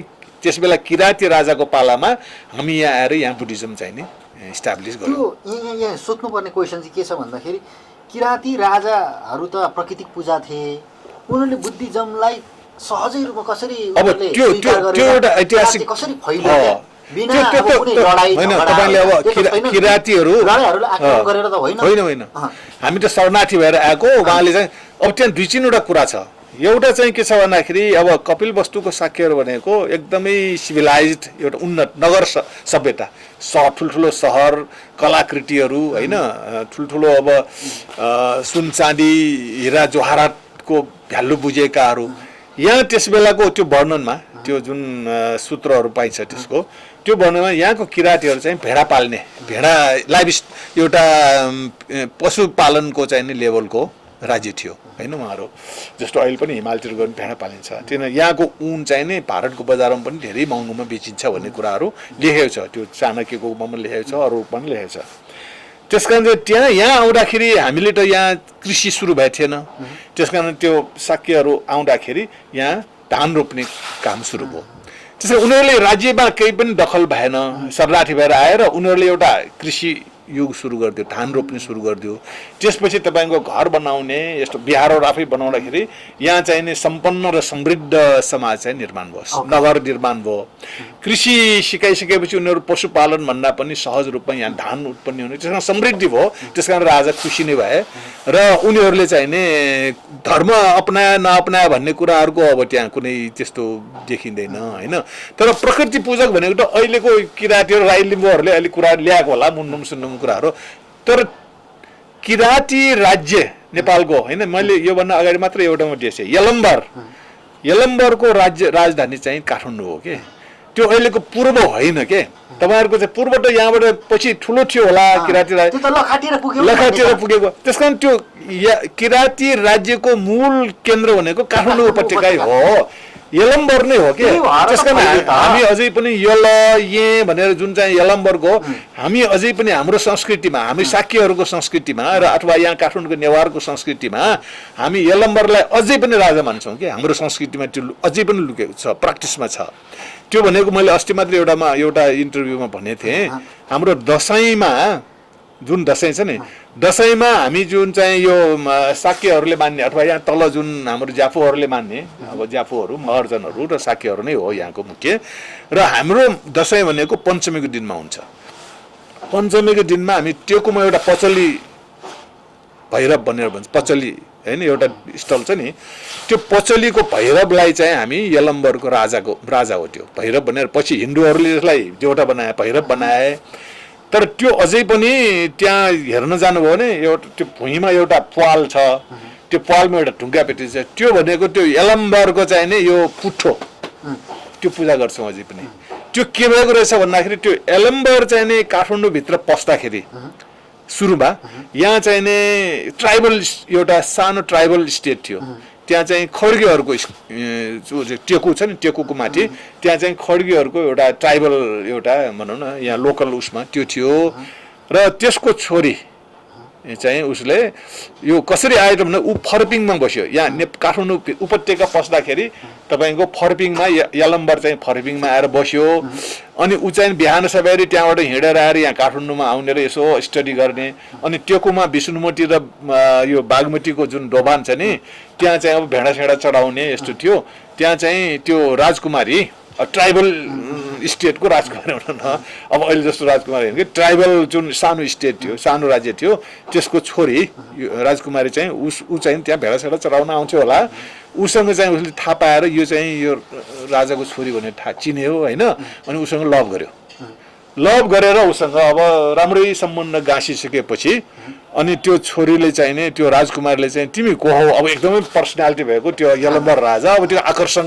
थियो होला नि त त्यसपछि उनीहरूको सम्बन्ध गाँसिसकेपछि अनि त्यसपछि त्यो उसलाई चाहिँ अब तिमी को हौ तिमी त के अरे यहाँको मान्छे लोकल मान्छे होइन अब तिमीसँग मेरो चाहिँ अब होइन जीवन गाँसिसक्यो अब तिमी को हो मलाई भन्नु पर्यो भन्दाखेरि अनि उसले चाहिँ नि खास चाहिँ के छ भन्दाखेरि उसले म चाहिँ यलम्बर हो भनेर भन्ने बेलामा त्यो राजकुमारी चाहिँ तर्सेर भाग्यो होइन राजा हो उसले सोचेको थिएन उसले सानो स्टेटको हो किराँतको त्यत्रो यलम्बरको नाउँ त उसले सुनेको होला त्यो राजा भनेपछि ऊ तर्सेर चाहिँ भाग्यो अनि यलम्बरले चाहिँ ए नभाग तिमी मेरो श्रीमती भइसक्यो होइन किन भाग्छौ भनेर ऊ पछि लाग्छ अनि त्यो दौडादौड गर्दै चाहिँ नि तपाईँको राति भयो राति भएपछि यलम्बरको श्रीमती जुन किराँती रानी हो नि अहिलेसम्म आएन किन आएन भनेर ऊ हेर्न आउँदाखेरि त ऊ त अब एकजना यहाँको चाहिँ नि यो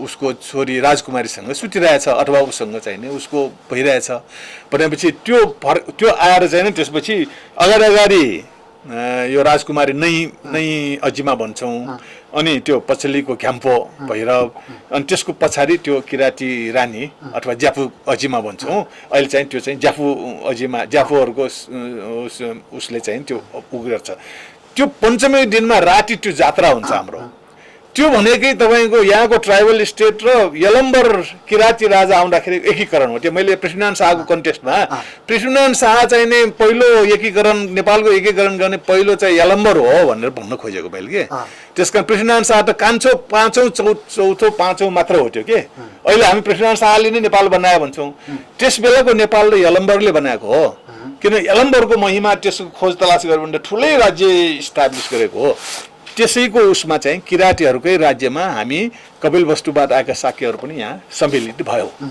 होइन त्यसकारण चाहिँ बुद्धिस्ट हामीले बुद्धिस्ट यहाँ भयो नेपालको स्पिरिट कपिलवस्तुको बुद्धिज्म त्यो भयो काठमाडौँ उपत्यकामा नेवारहरूको सभ्यता सृजना गर्ने या नेपालको बुद्धिज्म भयो त्यसपछि के हो भन्दाखेरि यो अरूको ग्रन्थहरू चाहिँ अब तपाईँ खसान एरियातिर जानुहोस् कर्णालीमा कर्णालीतिर पनि कपिलवस्तु र कर्णाली भनेको नजिकै छ क्या त्यहाँबाट केही भागेकाहरू त्यहाँ पनि पुगेका छन् र अथवा नभए अब कपिलवस्तुको बुद्धिज्म चाहिँ त्यहाँ स्वभाव रूपले नजिकै छ, माथि र तल भनेको होइन 2 दिन हिँडेर पुग्ने ठाउँ हो। त्यस कारण त्यहाँ पनि खसानहरूको चाहिँ नि बुद्धिस्ट भयो नि त उनीहरू पनि, किन खसानहरूको चाहिँ नि राज्य साम्राज्य चाहिँ बुद्धिस्ट साम्राज्य हो होइन। त्यो उनीहरूलाई थाहा शङ्कै छैन, ऐतिहासिक प्रमाणै छ भनौँ न। त्यहाँ ऐतिहासिक प्रमाणमा के छ भन्दाखेरि त्यो जुन 2224 भन्नुभन्दा अगाडिको एकजना आछामे रावला भने यसो ब्रह्म शाह होइन यसो बम भन्ने जुन चाहिँ 2224 टुक्रा हुने बेलाको प्रधानमन्त्री हो, ऊ पछि राजा भए, उसका नातिहरू सबै राजा भए। उसको एउटा आछामको जयगढ भन्ने ठाउँमा एउटा शिलालेख छ। त्यो शिलालेखमा उसले आफ्नोलाई चाहिँ म चाहिँ बुद्ध कुलावतार भनेर लेखेको छ, म चाहिँ बुद्ध कुलको अवतार हो, म बुद्ध कुलको पुत्र हो भनेर लेखेको छ।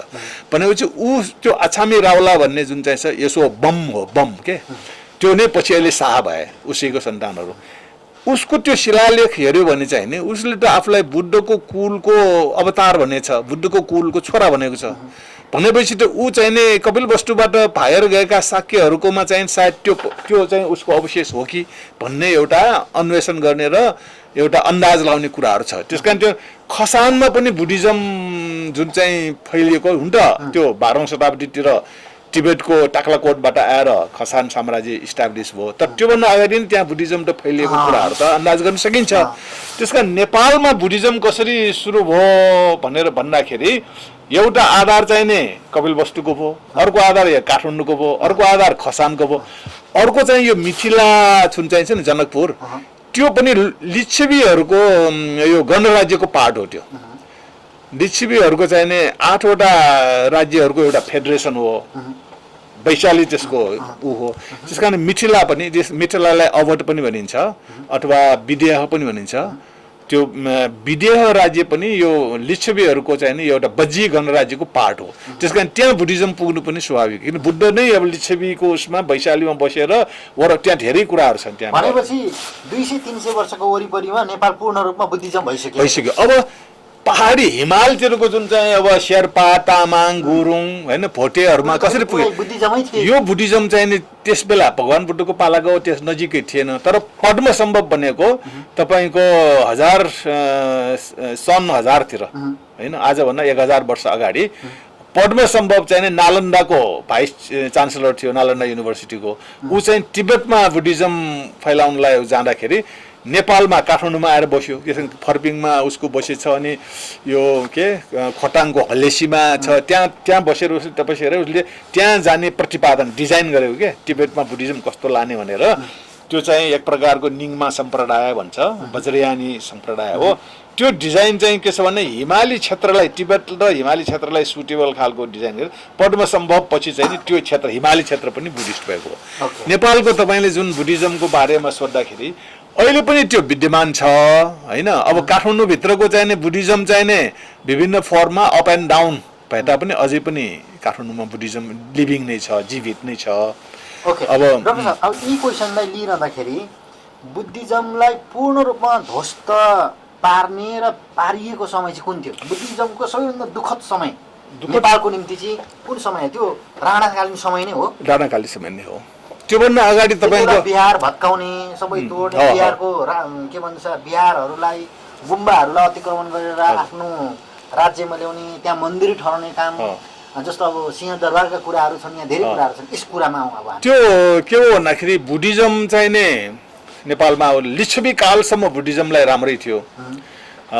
लिच्छवीहरू पनि बुद्धिस्ट, धेरै लिच्छवी राजाहरू बुद्धिस्ट थिए र उनीहरूले बिहारहरू धेरै बनाएका पनि छन् ठुल्ठुलो नेपालमा। त्यस कारण चाहिँ लिच्छवी चाहिँ नै बुद्धिज्मको लागि चाहिँ सहकालै हो। लिच्छवी सकेपछि 300 वर्ष जति ठकुरी काल छ यहाँ, अलिक गणराज्य टाइपको छ त्यो नेपाल सम्बत अहिलेको चाहिँ 1100 वर्ष अगाडितिरबाट 300 वर्षसम्म 800 वर्ष अगाडिसम्मको चाहिँ त्यो झन् राम्रो। त्यो ठकुरीहरूको राज्यमा बुद्धिज्म चाहिँ फ्लोरिस भयो, उनीहरू आफै बुद्धिस्ट थिए होइन। उनीहरूले धेरै त्यो गुठीहरू पनि राखेको छ। त्यसपछि बुद्धिज्म डिक्लाइन हुनुको सुरुवातको चाहिँ कहिले भने यो मल्ल राजाहरू, नेवार राजा मल्ल राजाहरू छ नि, जयस्थिति मल्ल, त्यो आएपछि उसले चाहिँ यहाँ मनुस्मृतिको आधारमा हिन्दू राज्य खडा गर्न सुरु गर्यो। किन त्यसले नेवारहरूलाई मनुस्मृति अनुसार ब्राह्मण क्षेत्री वैश्य शूद्रमा चाहिँ नि विभाजन विभाजन गरेर 64 वटा जातमा चाहिँ नि यो जात ठुलो यो जात सानो, किन बुद्धिज्ममा त्यो थिएन। तर यो जयश्री मल्लले 5 जना भारतबाट ब्राह्मणहरू हैन झिकाएर उनीहरूबाट मनुस्मृतिको आधारमा नेपालको विधान लेखे, संविधान लेखेर जात विभाजन गरेर कोही चाहिँ शूद्र जस्तो खालको, कोही क्षेत्री जस्तो, कोही चाहिँ नि ब्राह्मण बनाए। छुट र अछुट पनि सुरु भयो। छुट अछुट सबै सुरु भयो। तपाईको जति पनि यो हिन्दूहरूको जुन जात व्यवस्था छ त्यो सबै यहाँ लागू भए। कोही चाहिँ पानी नचल्ने अछुट हैन, यो सबै चाहिँ नेवारभित्र बाङ्ग्रे। अब तिनीहरूले झन्डै झन्डै 500-600 वर्ष जति, सायद 500 वर्ष जति राज्य चलाए। अनि लास्टमा चाहिँ नि यो मल्ल राजाहरू सकिसक्यो हैन। त्यसै मल्ल राजाहरू हुन्जेलसम्म जयश्री मल्लले के हो भने यहाँ पनि काठमाडौँ भित्रका जुन 500 वटा बिहारहरू छ नि त्यहाँ हामीहरू भिक्षुहरू नै भएर बस्थ्यौँ क्या, भिक्षु भएरै बस्थ्यौँ, ब्याचलरै बस्थ्यौँ, ब्रह्मचर्य अविवाहित भएर बस्थ्यौँ। तर जयश्री मल्लले के हो भने कोही पनि मान्छे चाहिने त्यसरी धर्म कर्म गरेर बाँच्न पाउँदैन, काम गरेर खानुपर्छ र विवाहित हुनुपर्छ भनेर जबरजस्ती भिक्षु र भिक्षुणीहरूलाई पनि विवाह गर्न लगाएर हाम्रै अब पुर्खाहरू भनौँ न, अहिले हामी साक्य भएर बसिरहेका छौँ। हाम्रो पुर्खाहरू कति चाहिने भिक्षु र भिक्षुणीहरूलाई जबरजस्ती बिहा गरेर तपाईको त्यहाँ चाहिने अब पूजा आजा भन्दा पनि कुनै न कुनै काम गरेर खानुपर्ने हैन। कसैले अब सुनको काम गरे, कसैले के काम गरे, त्यसरी काम गरेर खानुपर्ने भनेपछि बुद्धिज्मको जुन चाहिँ इन्स्टिट्युसनै खतम भयो नि त। अब भिक्षु नै नभएपछि चाहिँ तपाईको त्यसको बिहार एउटा त संस्था हो। त्यो संस्था त अब खालि हामीले भिक्षु गृहस्थ पनि भएर चाहिने कमाएर काम गरेर कमाएर पनि खाएर अनि फेरि त्यहाँ पाठ पूजा पनि गर्दाखेरि त त्यसको क्वालिटी त जाने भयो।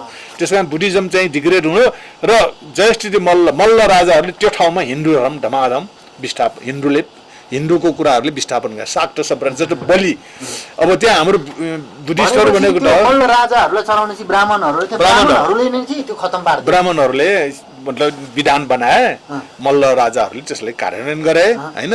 त्यसरी चाहिँ एक प्रकारको बुद्धिज्मलाई चाहिँ नष्ट हुन सुरु भयो। त्यसको ठाउँमा अनि तपाईको दशैंमा बलि दिनुपर्ने, अब बुद्धिस्टहरूले बिहारमा पनि आफ्नो आफ्नो काम गरेको ठाउँमा जस्तो अब साक्यहरूको धेरैको त्यो सुन चाँदीको काम गर्ने त्यहाँ चाहिँ नि हाँस काट्नुपर्ने अथवा बोका काट्नुपर्ने, अनि त्यो चाहिँ नि त्यहाँ चाहिँ नि उ गर्नुपर्ने, त्यसरी चाहिँ रक्सी खानुपर्ने हैन। त्यस्तो खालको कल्चर संस्कृति धर्म चाहिँ लाड्दै ल्यायो हैन। मल्लहरूले जसरी चाहिँ हिन्दू धर्म लादे, बुद्धिज्मलाई कमजोर पारे हैन, नष्ट गरे। तर पनि के थियो भने उनीहरूको गुठी सिस्टममा जग्गा जमिन चाहिने थियो। त्यसकारण हामी गृहस्थ भएर पनि बिहारहरू चाहिँ सञ्चालन गरिरहेका थियौँ। तर पृथ्वीनारायण शाह आएपछि लगत्तै जुन राणा शासनहरू आए नि, अब जङ्गबहादुर पहिलो प्रधानमन्त्री भयो। त्यो जङ्गबहादुर प्रधानमन्त्री भइसकेपछि त्यसलाई वास्तवमा हाम्रो साक्यहरूकै एउटा टोलमा हुर्केको केटा हो क्या, लगन टोलमा हाम्रै टोलमा त्यो हुर्केको केटो हो। त्यो माथवर सिंह थापाको जुन दरबार छ हाम्रै टोलमा छ हैन, त्यही हुर्केको केटो हो त्यो। हामीहरूले नै त्यसलाई हुर्काएको। तर त्यो चाहिँ नि के हो भने प्रधानमन्त्री भइसकेपछि बेलायत गयो, बेलायतको महारानीले बोलाएको थियो। बेलायतमा घुमेर आएपछि उसले बेलायतमा चाहिँ त्यो जुन ब्रिटिसहरूको ठुल्ठुलो दरबार छ नि, सेतो एकदम ठुल्ठुलो हैन ल्याभिस महलहरू देखेपछि यहाँको त्यो झिङ्गटी छानाको चाहिँ दरबार त घर जस्तो सानो सानो अलिकति काठको झ्यालहरू मात्र थिए। उसलाई पनि बेलायतको जस्तो दरबार बनाएर बस्नु इच्छा लाग्यो। त्यसकारण ऊ फर्केर यहीँ थापाथलीमा, यही बौरमलको छेउ थापाथलीमा पहिलो दरबार बनाए।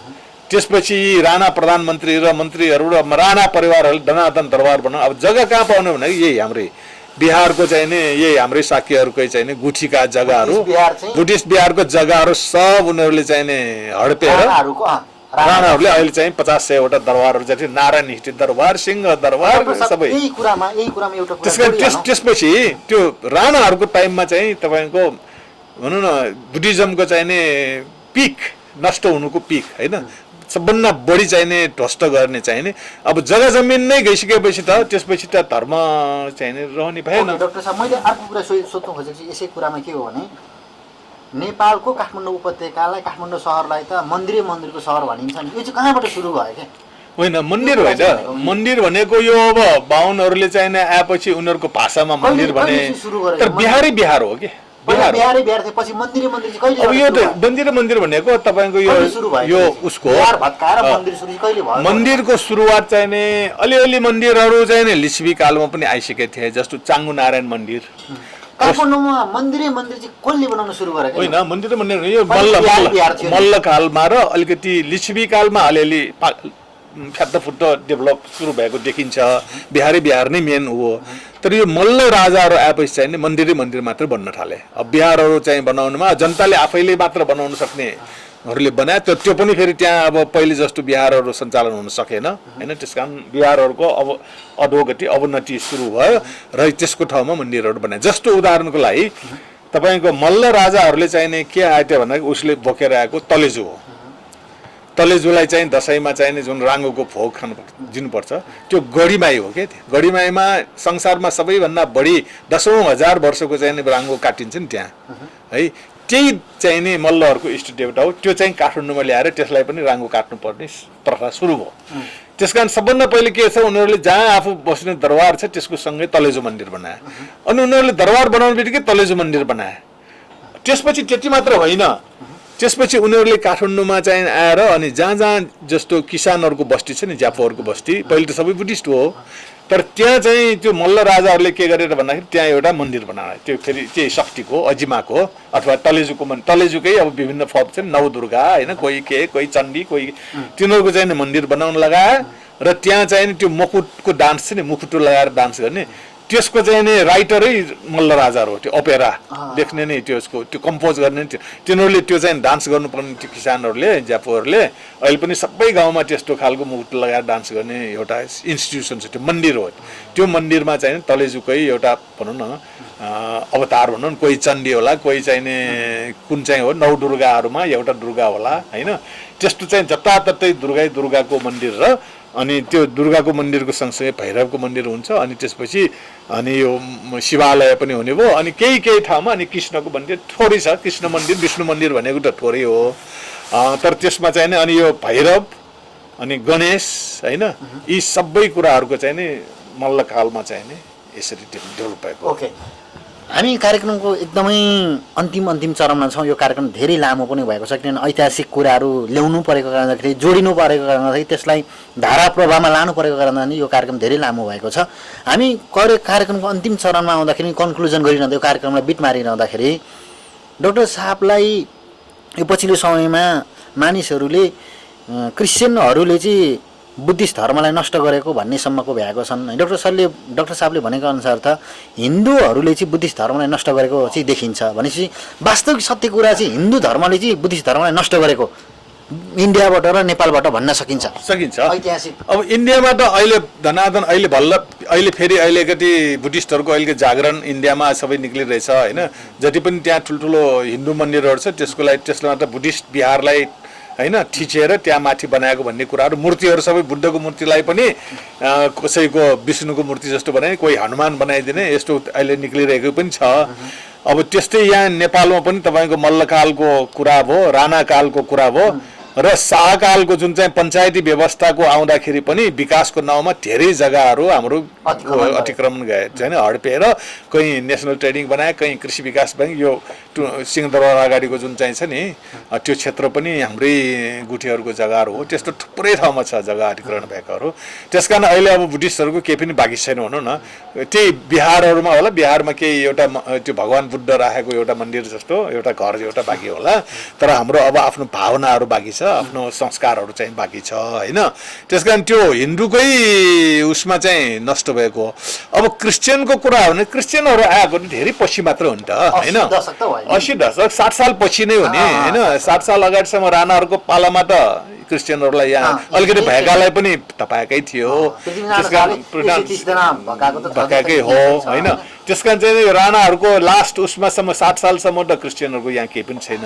अब 60 साल पछि खुलेपछि अलिअलि क्रिस्चियन थोरै, अब यहाँ पनि नेपालमा अहिले कति नै भयो होला। त्यो अब क्रिस्चियनहरूको के छ भन्दा युरोपियन उसबाट होइन, अमेरिका युरोपबाट आउने हो।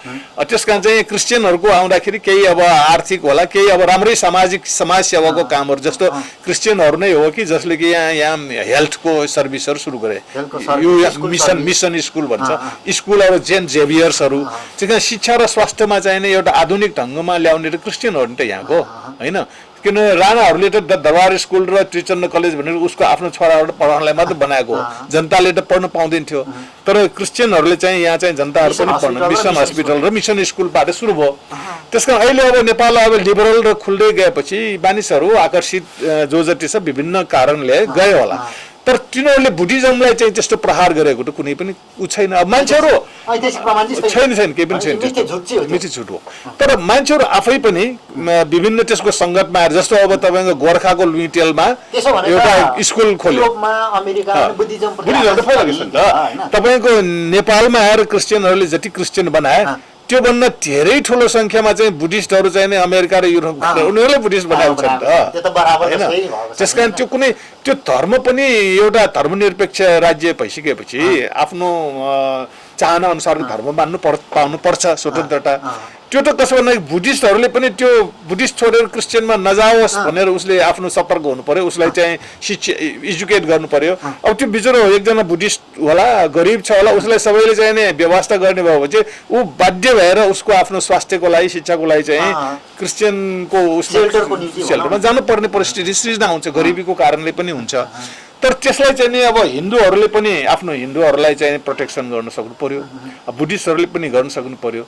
अब त्यो चाहिँ नि एक प्रकार जागृत पनि आएको छ यो बुद्धिस्टहरूमा पनि, अब हिन्दूहरूमा पनि क्रिस्चियनमा जान थालेपछि होइन यो किन गयो त्यस कारण भनेर उनीहरूमा फेरि अहिले जागरणका कुराहरू पनि डेभलप भएको छ। त्यस कारण यसलाई चाहिँ ठुलो समस्याको रूपमा मान्नुपर्ने छैन। ओके, भनेपछि जेसुकै भए पनि वास्तविक सत्य र वास्तविक इतिहास भनेको चाहिँ हिन्दूहरूले बुद्धिस्टहरूले नष्ट गरेको रियालिटी चाहिँ हो। अहिले ठुलो स्केलमा जुन ऐतिहासिक स्केलमा जुन भयो होइन, तर अब के छ भने 60 साल पछि होइन, 60 साल ल्याउनुमा पनि यो राणा शासन खत्तम हुनुमा पनि यहाँ बुद्धिस्टहरूकै धेरै ठुलो रोल छ। त्यो राणा शासनको अत्याचारबाट मुक्त हुनलाई यहाँ चाहिँ नि 5 जना भिक्षुहरू भएछ, उनीहरूले देश निकाला पनि गरेको थिए। त्यो राणाहरू धेरै डराए। नेपालमा चाहिँ 5 जना भिक्षुहरू जुन कि इनोसेन्ट मान्छेहरू भिक्षु भएपछि तिनीहरू चाहिँ यहाँ कथा भन्न थालेपछि डराएर यो राज्य नै विप्लव हुन्छ भन्ने डराएर उनीहरूले देश निकाला पनि गरे, जेल पनि हाले। तर त्यही कारणले गर्दाखेरि नै राणाहरूको उसमा, किनभने तिनीहरू चाहिँ देश निकाला गरेपछि उनीहरू इन्डियामा पुगे, कहाँ पुगे, देशभर कुराहरू पनि फैलिए र 14 सालमा यो नेपाल चाहिँ नि राणाबाट मुक्त भइसकेपछि महेन्द्र मुक्त भएपछि महेन्द्रले फेरि यही बुद्धिस्टहरूलाई प्रयोग गरेर विश्वमा चाहिँ फेरि यही बुद्धिस्टको मार्फत चाहिँ सम्पर्कहरू कायम गरे। किन नेपालमा 4थो विश्व बौद्ध सम्मेलन गरे, त्यसमा चाहिँ विभिन्न देशका चाहिँ नि बुद्धिस्ट डेलिगेसन्सहरू आए होइन। त्यो आउँदाखेरि त्योभन्दा अगाडि नेपालमा विदेशीहरू आउनु पाउँदै थियो, आउने आधारै थिएन। त्यस कारण चाहिँ बुद्धिज्मबाट नेपालको चाहिँ नि भनौँ न अन्तर्राष्ट्रिय सम्बन्ध इस्टाब्लिस गर्नुमा बुद्धिस्टको ठुलो भूमिका छ। हिन्दूहरूबाट केही पनि पाएन।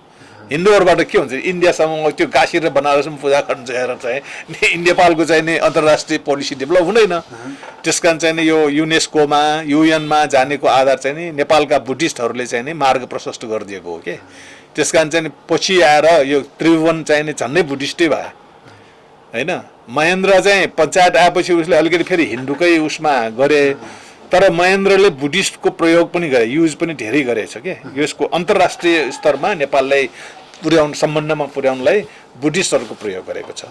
त्यस कारण चाहिँ अहिले आएर अलिकति अब बुद्धिस्टहरूको पनि भूमिका नेपाल देशलाई चाहिँ आवश्यक रहेछ, यसको पनि महत्त्व रहेछ। अहिले जस्तो लुम्बिनीको अहिले सरकारले पनि चाहेर पनि नचाहेर पनि जोसुकै भए पनि यसको प्रचार गर्नु परिरहेछ नि त, किनभने बुद्धिस्ट कन्ट्रिजहरू त वर्ल्डमा धेरै छ। त्यस कारण लुम्बिनीमा त उनीहरूले आउनु पाएपछि तपाईँको नेपाललाई चाहिँ विश्वमा एउटा उ गर्नलाई सगरमाथा र हाम्रो यो लुम्बिनी होइन दुईवटा ठुलो सम्पदा हो नि त। त्यस कारण चाहिँ नेपालले अहिलेको परिस्थितिमा जतिसुकै यसलाई मिनिमाइज गरौँ भन्दाखेरि पनि तपाईँको नेपालमा बुद्ध जन्मिएको भनेर चाहिँ नि त्यो दुत्कार गर्न सक्दैन अहिले। हजुरको अमूल्य समयको निम्ति धेरै धेरै धन्यवाद डाक्टर साहब। हस्, धेरै धन्यवाद तपाईँलाई पनि।